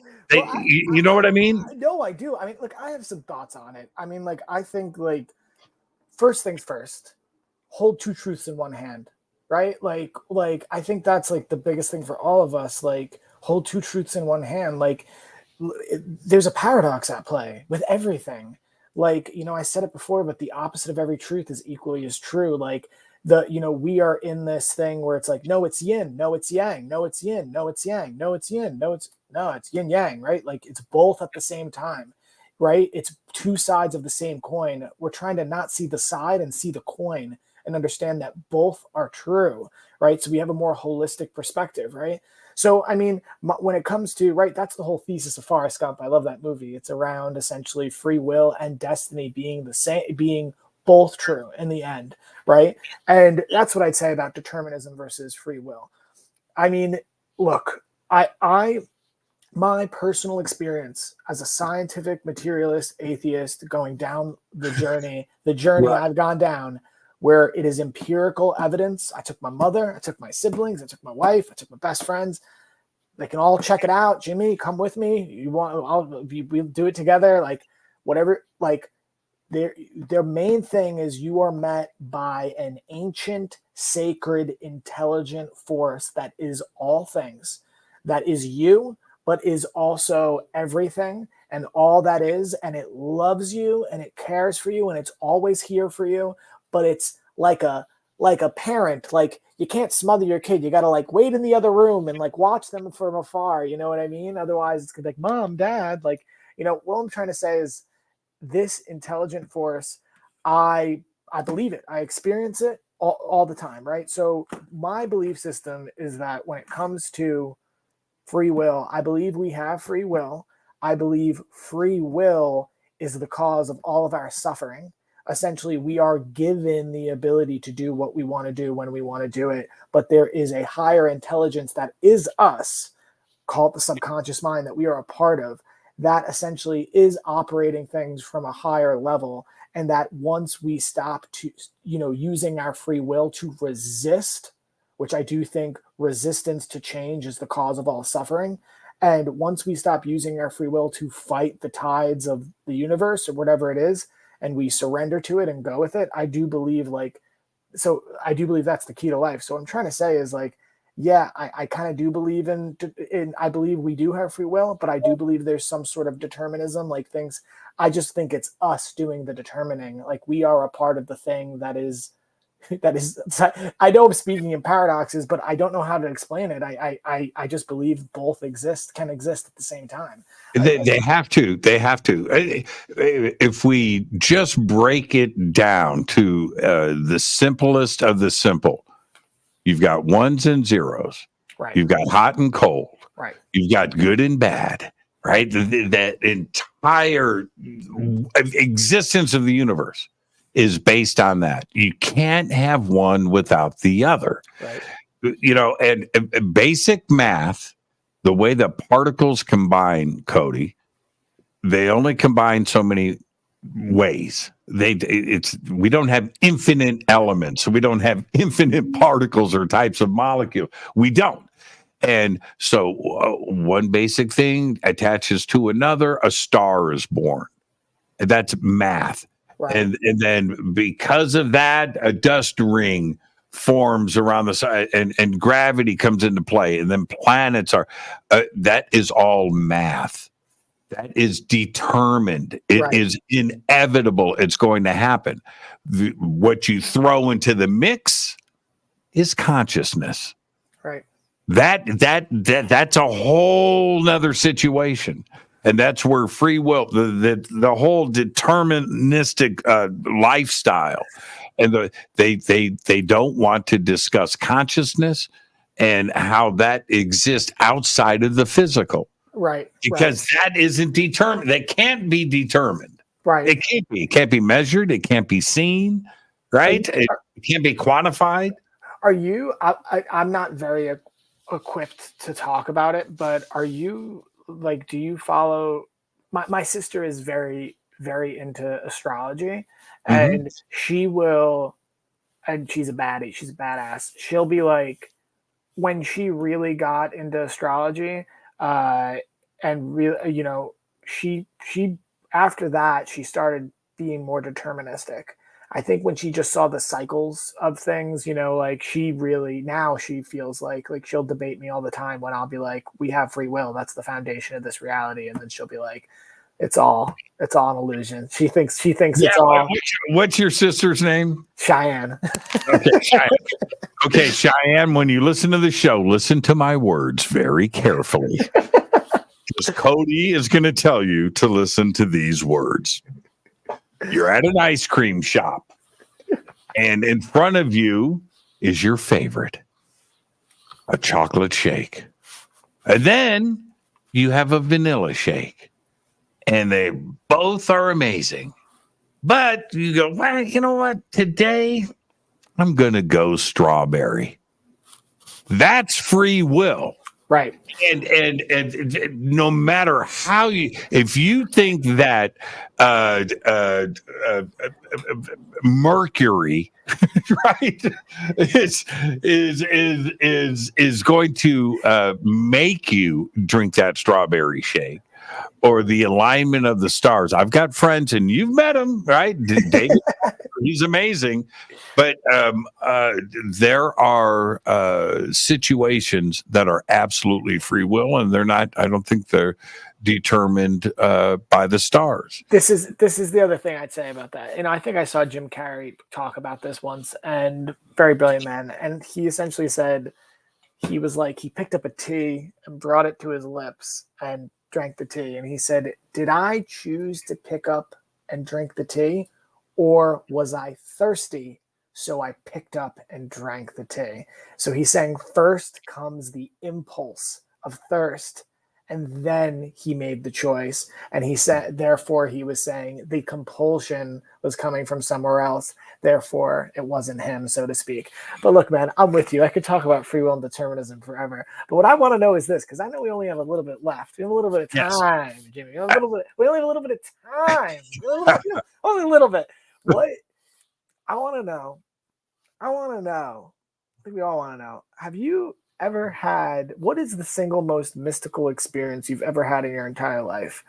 Like, what is the most reality bending, paradigm altering, significant experience?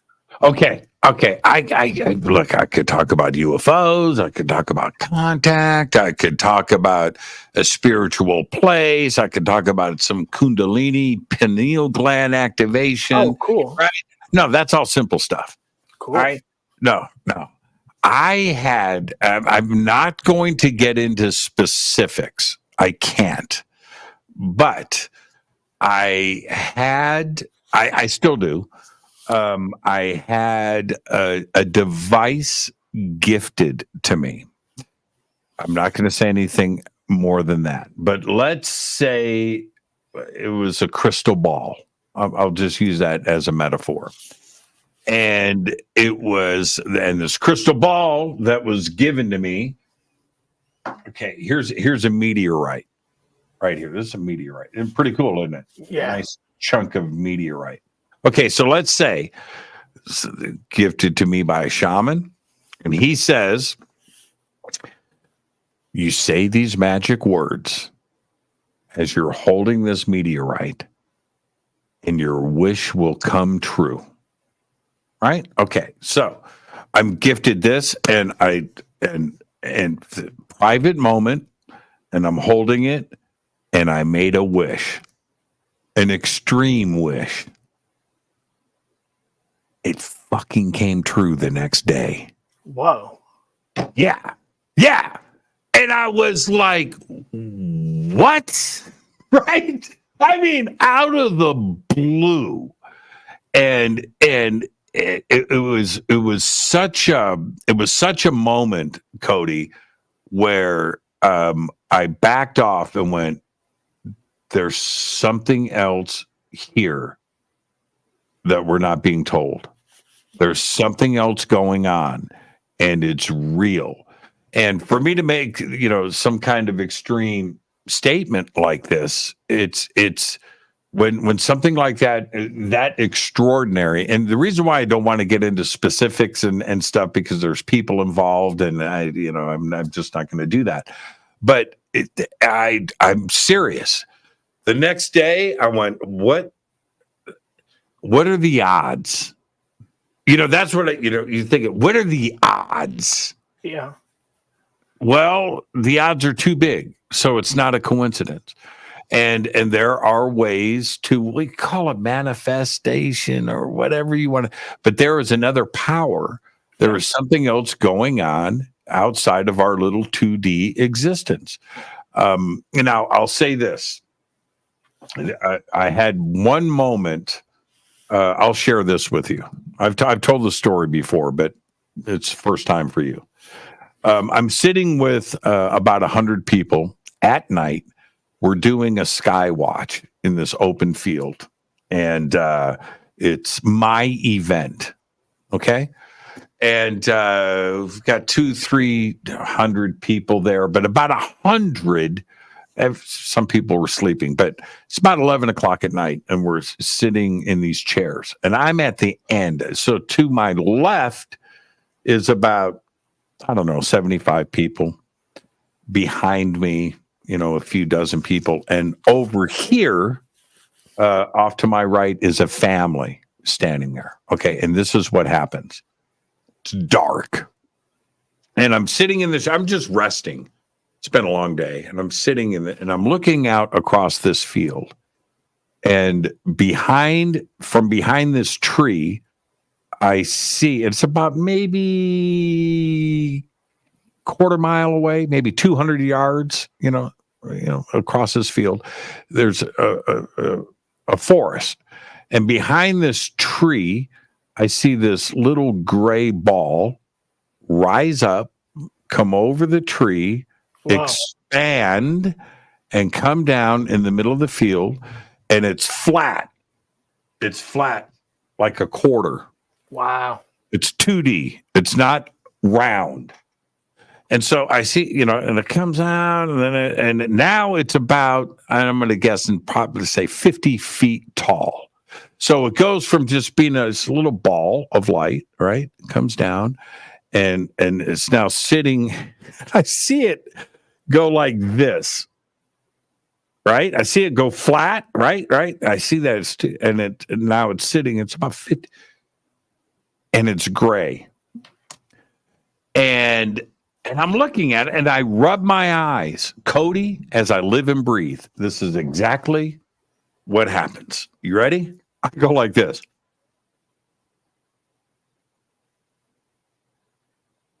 The mom standing behind me with her kids goes, "Is anybody looking at that gray orb out there?" And I turn and I go, "This shit is real." That's all that came out of my mouth. And I turn back around and I'm looking at it. And then I hear in the dark, I hear everybody, the 75 people to my left, start talking.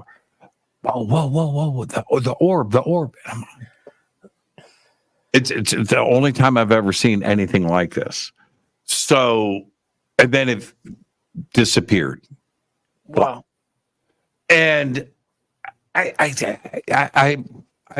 have difficulty telling that story because it's outrageous.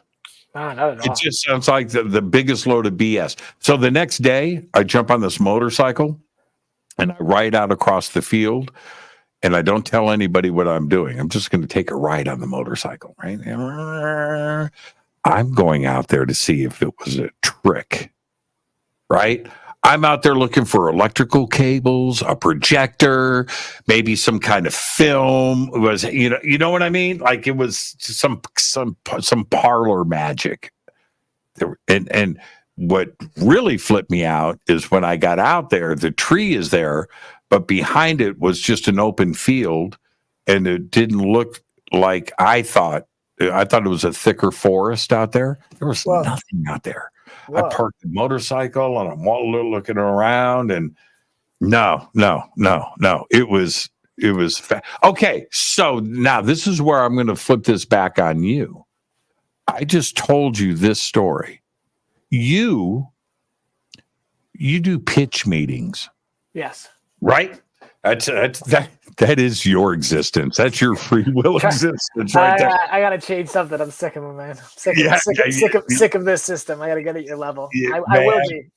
But so you go in and with these studio heads that have the power to red light or green light a project, and they wield that power, and it's just a gnarly world, by the way, everybody. It's not fun. But do you think about, are they aware? Are you the director that are you the alien the contactee, the ayahuasca, or is it okay to talk about things like this? Is it more open in Hollywood, where obviously you couldn't do this 10 years ago? I was. I mean, the truth is I like. How does Hollywood accept us now?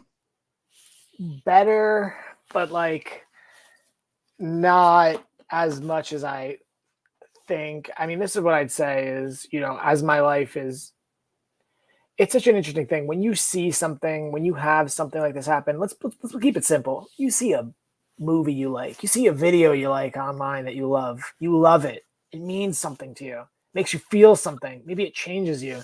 What's the first thing you do? You want to share it with the people you love. Hey, it might change you so much. It might make you want to go into that vocation to understand it more. So when these experiences have happened to me, which we've talked about a little bit of them, which there are more than I can count. I've seen more what you would call UAPs, than I could count. The last one I saw, it was such a joke. It was in the desert. It was with 4 people. It was so cold. We went inside and I couldn't believe it. I go, are we that numb that we just went inside? Like we just were looking at it's this orb and there's 6 tendrils on it. And they're all like, what the fuck is going on? But that's where I'm at. So yeah. So when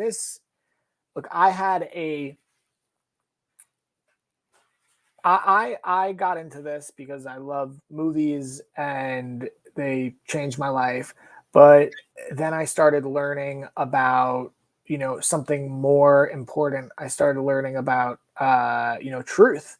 I wanted to make things that were true. The best way I can put it is like, I feel like I was a chef that like, I gave everything I could to being the best chef I could and make the most delicious food. And people thought it was delicious and loved it. And I was like, this is it. This is what I'm doing. And then I found out like, oh, sugar causes inflammation and this food causes this disease and this food causes this disease. And then I realized I had to change all my ingredients. I had to completely relearn what I was doing. And that's sort of what happened with me.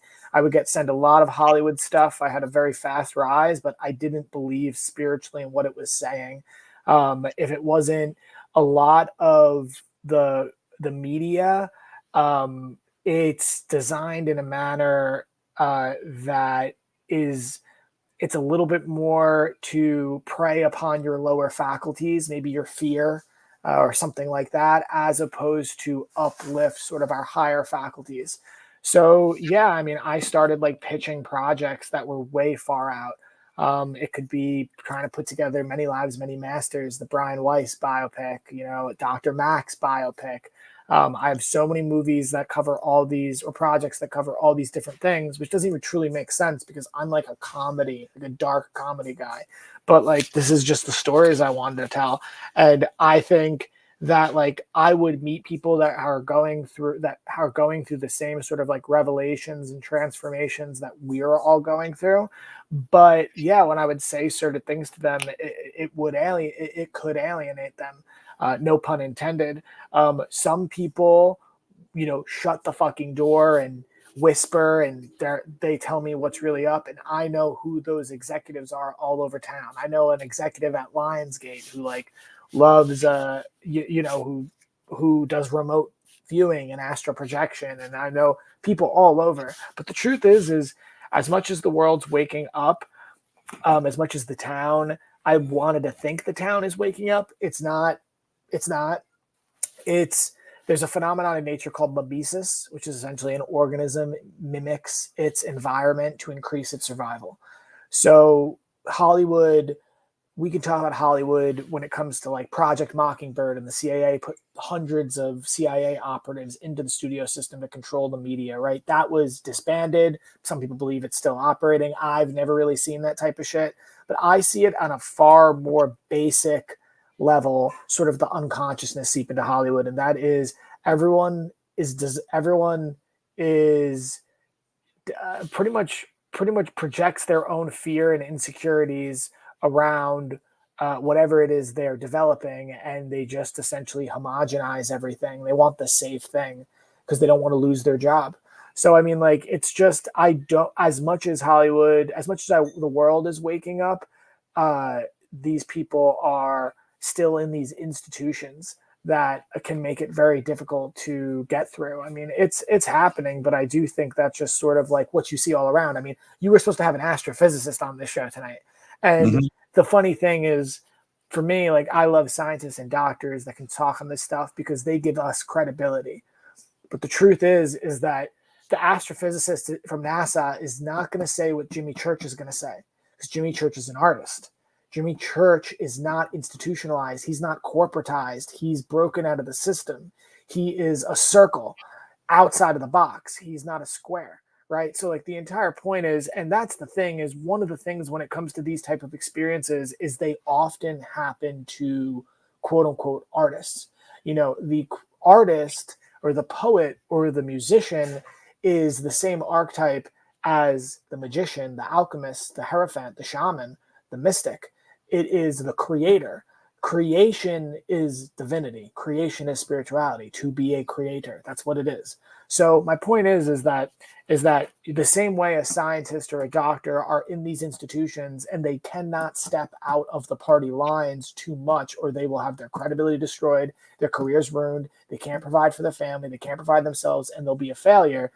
You know, that's why it takes people like Jimmy Church and it takes certain artists to speak on these things. If we're waiting to see it from the executives or from, you know, the top, it's going to be way more slow moving. You know what I mean? I mean, they do bring credibility to the table, but they're not going to come fast. So this is a long-winded way of saying, I wish Hollywood was waking up more. I think there are a lot of people that are fascinated and interested now. The conversation is easier to have about all of this. Yes, they're all doing psychedelics. Yes, they're more interested in having these conversations, especially the junior executives. But at the same time, like, Hollywood is actually, I've never seen it in such a bad place just in terms of how little is being made, how little is being greenlit, the economy. I mean, we just got out of 2 writer strikes. I mean, Hollywood, let's be real, it's crumbling. Legacy media is crumbling. It is. You know, the freedom of, you don't have to worry if somebody says, you know what, nah, we're not going to green light this, right? Well, you know what? If it's good, go make it, put it on YouTube, or whatever. But there are other outlets now. You are not bound by the studio system anymore. Now, before I let you, I've got two things I got to talk about. And the last thing we're going to talk about is the new podcast and when it's coming out. So we'll do that in a second. But I've got one last question. Okay? Yes. When you were a kid, did you think your dad's music was good? Loved it. Did you? Yeah. So we would grow up like watching his music. We had a VHS tape with all his music videos, and we put it in. So like since you were a little kid, so really, you're not just saying that just because. I love him. Love every song. Know every song. It was like the first off, when you're a kid, it's like unadulterated. You're not judging. You're just experiencing life. Right. And it's like, this is your, so we're just listening to his music. I mean, there's a very funny story where my dad had an album called Big Hits and Nasty Cuts, and it was a live album. And my dad curses like a sailor, and I brought it in for show and tell and played the song, and I got sent home from school. But I love his music. And the truth is that, I've never told anyone this, but this just happened to me, Jay. My dad's on his arm, it says illegitimate non-coram domest. It means never let the bastards wear you down in Latin. My dad's album's called Stay Hungry. It's all about like keeping, I didn't understand it fully. All his songs are about rebellion. And, he raised me very much that. And when I got into my 20s and I started going on this journey, I started becoming more quote unquote spiritual, more peaceful. And I grew up, I did martial arts for almost 15 years. I was a fighter. I was my dad's son. I fronted a hardcore band. Like I played football. I was an aggressor, like for sure. And then I started becoming more spiritual and pacifistic. And I started being like, whoa, like I disagreed with my dad. Like I really didn't like kind of like the energy he put out, like why he was so aggressive and violent. My dad. But then you turn around and, oh, by the way, his best album, the Christmas album. Dude. I know we have to go, but I can't have it seem like I'm judging my dad. All I want to say is I judge my dad, and now fucking me, my fucking privileged, entitled young ass, didn't understand, because my dad used to have a hit list of everyone that wronged him. He had a piece of it. He'd write people's name down. Now, 15 years later in Hollywood, I'm like, you're there. The last week I was in the middle of the day looking at my dad's song lyrics. I understand him more than ever. I called my dad. I told him, I said, Dad, I love you. I get you. I'm sorry I ever judged you. Like, this system is sick. This system is perverted. It's a system that art is the commodity, but art is not a commodity. The art is artists. They're people. So they're selling and trading people. It's like dehumanizing. It's a very evil. But his experience, it was real, and what I mean by that is, and I, what, we're a little bit over, but I want to discuss the Lakota video that you made too as well. That was absolutely incredible. But his reason, when you think about how when he was a kid, he was a baby getting dragged into Washington, D.C. and having to face the censorship and the drama that was brought down not only on him and Twisted Sister, but the music industry in general, and heavy metal music, and Satan, and what the implications that were on his show. He was a kid, dude. He was a baby, and being forced through that. So his mindset on the world and what he went through, I understand all of it. I do. He was canceled for that. Yeah. He was canceled, right? The PMRC. I know we're going a little over, but this is the shit you want to hear. The PMRC hearing, which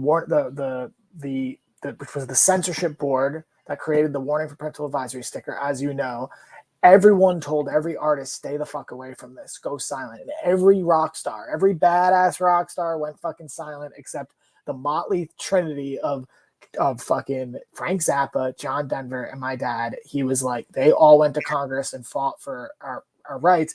How old was he? How old was he when he was in his 20s? No, dude, my dad was in his early 30s. My dad early 30s. Okay. My dad spent like over 10 years trying to make it, playing clubs and bars. He got rejected from every label, and that's why my dad was so bitter.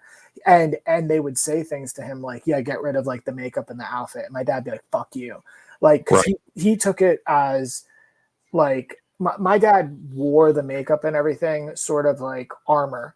And my dad will say, like, I wanted to be beautiful. I was always an ugly kid. But I feel like it was somewhat of an expression. Like, I don't know. He when people said, he took it personally. But yeah, I mean, the thing no one knows, and you can talk about this with him, he's never said this publicly, but I was going on meetings around town in Hollywood to try to make a documentary about the Senate hearings. Because my dad, the fucking government tapped his phone during that shit. And no one knows that. They canceled him. MTV wouldn't air his music video, and my dad ended up leaving the band. The label sued him twice, went bankrupt. And when I was born, my dad was working 2 jobs, answering phones as a secretary and putting flyers on like car windows, like advertisements. And he would do it in a disguise because people would recognize him. People come to him and say, "Hey, anyone ever tell you look like Dee Snider?" And he'd be like, "Oh, all the time, crazy, right?" Right. So yeah, my dad, like you said, he was young. He went through fucking hell and back, and it made him angry. And, you know, I didn't fully understand it, but now I fucking understand. I do. You know, and it was, when, you know, if you just go back and look, not only what he went through, Rob Halford went through it, you know, and so many other icons. And I look back, and that's when I raised them to hero status. Yeah, because they took the bullets for us. Yeah, and it was brutal. It was brutal. Hold on, and then you sent me the Lakota video, and now I got to tell you, he's got his sensitive side. Yeah, man. No, he's the best. That is, the best. Oofa, man. Tell everybody where they can see it. So look, I love my dad. I've directed a couple music videos for him, and he did an album by himself like in 2016. He came out with it. It was called "We Are the Ones," which, come on, we are the one. I mean, if you know anything about, for someone who does not identify as a very spiritual person, he's very with the fucking shits. Oops, sorry, I cursed again. Yeah, I mean, during the time there were the Dakota Access Pipeline protests at Standing Rock, and we're do a music video, and we wanted to take the money from Sony and put it into making a video that would raise awareness. So we went down to the pipeline protests. Our intention was to create a video that would become like an anthem for them. The song was called "So What," and it's sort of about, you know, when you've been like mistreated, you know, so what? Who cares what you do? Like, you know, you're just gonna fight back, because so what? You've already been like overlooked. Yeah, we went down there. We went down there to shoot this like documentary style music video, and it changed my life forever. I was tear gassed with my crew by the police, shot with rubber bullets. It's unconstitutional, suppression of free press. We had badges on. We watched people, water protectors, get attacked, hosed down with water cannons. Hundreds of people got hypothermia. This girl, Sophia Wilansky, her arm blew off with a flashbang grenade. I watched. It was so brutal. And then I watched the media ignore it. It's called "So What" is the name of the song. It's Dee Snider music video. If you listen to the Awaken Underground, episode 7 is called "Healing Law." and it tells the story of Standing Rock in the beginning, and the president of the Los Angeles chapter of the American Indian movement, Gray Wolf, who I was with, he tells the story with me. It's really beautiful. And we do a lot with Indigenous rights and for Indigenous people. Obviously, like being a supporter of, of entheogenic plant medicines, we have to support Indigenous rights first because they're the shepherds of these medicines. But yeah, like check it out. I sent it to Jimmy just because I was trying to give him a little sense for how I do when we first met a while ago. Yeah, I've just put up the link to the video in the chat. It's an absolute must-watch video for a lot of different reasons. By the way, for me, it's black and white. I think that's. Dude, it's shot so well. There it's just full of the emotion that is needed for that. It's black and white, but you know what I did, or we did? We used an infrared filter, which inverts the blacks and the whites. So the blacks are white and the whites are black. So such a great video, man. Little play. All right. I know we got to go, Jimmy, but I just want to tell you because you're going to have my pops come on your show. Yes. And I'm so excited for that. And I've hyped you up to him, and I love him so much. And I love you. And I want you to try to talk to him about censorship today. Yes. He's a little bit, he's not fully seeing what's going on censorship, and he is a godfather of free speech. So I want you to try to talk to him and be prepared, have some talking points. And I also want you to open him up a little bit to the UAP phenomenon, because he's... Okay, so yes, everybody, Dee Snider is going to be on Fade to Black. Now that Cody just dropped that was supposed to be my Christmas surprise. Oh no! You know what though? I got to tell you, I don't get starstruck too often. I've been very blessed with meeting and talking with some of my heroes, but I got to tell you, you get a Dee Snider email, Jimmy, what's up? I'm like, dude, Jimmy, you remind me of my dad. You in a good way. You have like a similar spirit, or I don't know if it's archetypal or whatever. But yeah, you guys are gonna get along. You have fun.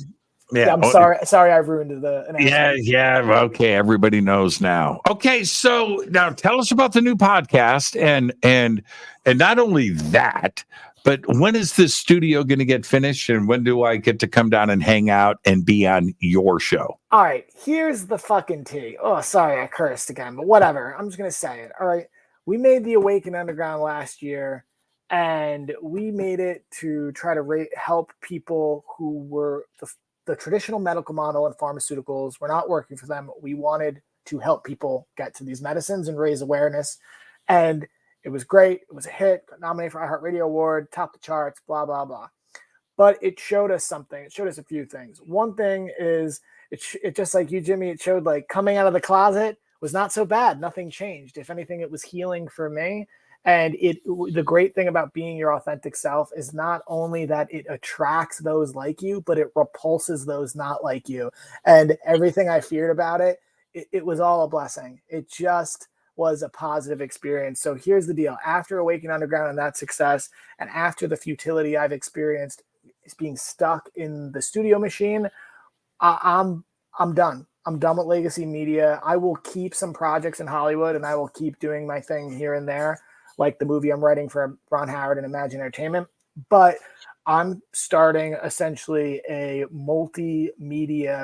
I formed a multimedia ethical production company. It's really a creative entity, a podcast. It'll be all across social media, and it's called Acid for Squares. Acid for Squares. It will be similar to Awaken Underground. We'll have shamans and scientists and whistleblowers come on, but it's not just going to be psychedelics. It's going to, we stand on the shoulders of the great Jimmy Church. I've said this to you before, brother. I mean, we're going to take the world of science and spirituality, and we are going to merge it. And we're gonna talk about the perennial questions, only the shit that really matters. And yeah, I mean, we're gonna give a mic to the people who are hiding in the shadows with these experiences. We know so many people who have constant communication with forces from the other side, and and they live in secret and they won't come out of the closet, and we're gonna get them to come out of the fucking closet. So this show, it's called Acid for Squares. Tune in. We built a studio in Los Angeles. It's going to be a rental space. People can rent out of, but our show is a 5-camera, video, audio, video show that will air weekly. And yeah, that's it. So look out for Acid for Squares. Yeah, and the links for all things Cody are below. I've got Cody Blue Films linked up below. I've got, of course, Awakened Underground. That's below. And acidforsquares.com. The links for that are below. January 2024, and Jimmy's coming on. January 2024, the show premieres. So come on, and I'm gonna ask Jimmy to tell us all of his weird stories, and I'm gonna ask him to tell us who gave him the gift that made his magic dream wish come true that he won't tell us about. We'll do that, and Cody's gonna be over here at my place for a little holiday party, and in a couple of weeks. But when he is here, we will sit down in the studio and we'll live stream and we'll say happy holidays to everybody from the house. So I'm talking about. Give my best to Tanya. And I guess round 2 will be Dee Snider in about a week, everybody. So just get ready. That's happening now. So hey, Cody, just thank you so much. Thank you for the friendship. Great, amazing show tonight. I know that you're very busy working on projects. You took time away from that to hang out with me tonight, and I really appreciate that, brother. Thank you so much. Love you, Jimmy. Anything you need, and I know everyone listening, we all love you and appreciate what you do, and also my love to everybody listening. I mean, we're here for you all, right? But yeah, thank you, Jimmy. I know Tanya sends her love to you too. So yeah, that's who I want on the show next. yeah, we're here, man. Not Cody, not Dee. I want Tanya on the show. Hey. Give my best to Tanya, brother, and I'll call you tomorrow. All right. Love you, Jimmy. Have a good night. Thank you. Thanks for having me. Love you back. Thank you, brother. All right. Bye. Perfect show tonight. That Cody Blue, and I was looking at the comments right there. We need Cody twice a month on the show. We need more Cody. Exactly. The world needs more Cody. He's out there trying to change things. What a perfect show tonight. And there you go. What am I doing tomorrow night? Does anybody know? Tomorrow night on the show is, I've got Larry Flaxman on the show tomorrow night. So get ready for that. Larry Flaxman tomorrow night. We're going to be doing a little bit of everything. UFOs, paranormal, government conspiracies, all of that and much more tomorrow night with Larry Flaxman. All right. Fade to Black is produced by Hilton J. Palm. Oh, oops, man. I hate that when my screen goes blank. It just did. My screen went blank. I don't even know what to do now. I can't. When it goes blank, my mind goes blank. Where was I? Oh, Webmaster is Drew the Geek. Thank you to Dennis and Kevin. Thank you, Bill. Thank you, Jonaside. Fade to Black is produced by Hilton J. Palm, Renee Newman, and Michelle Freed. Music is Doug Aldrich. Intro, Spaceboy, spaceboymusic.com. Fade to Black is produced by KJCR for the Game Changer Network, and this broadcast is owned and copyrighted 2023 by Fade to Black and the Game Changer Network, Inc. It cannot be downloaded, copied, or used anywhere in the known universe without written permission from Fade to Black and the Game Changer Network. I'm your host, Jimmy Church. I'll see you tomorrow night with Larry Flaxman. Until then, go Beckley Teppy.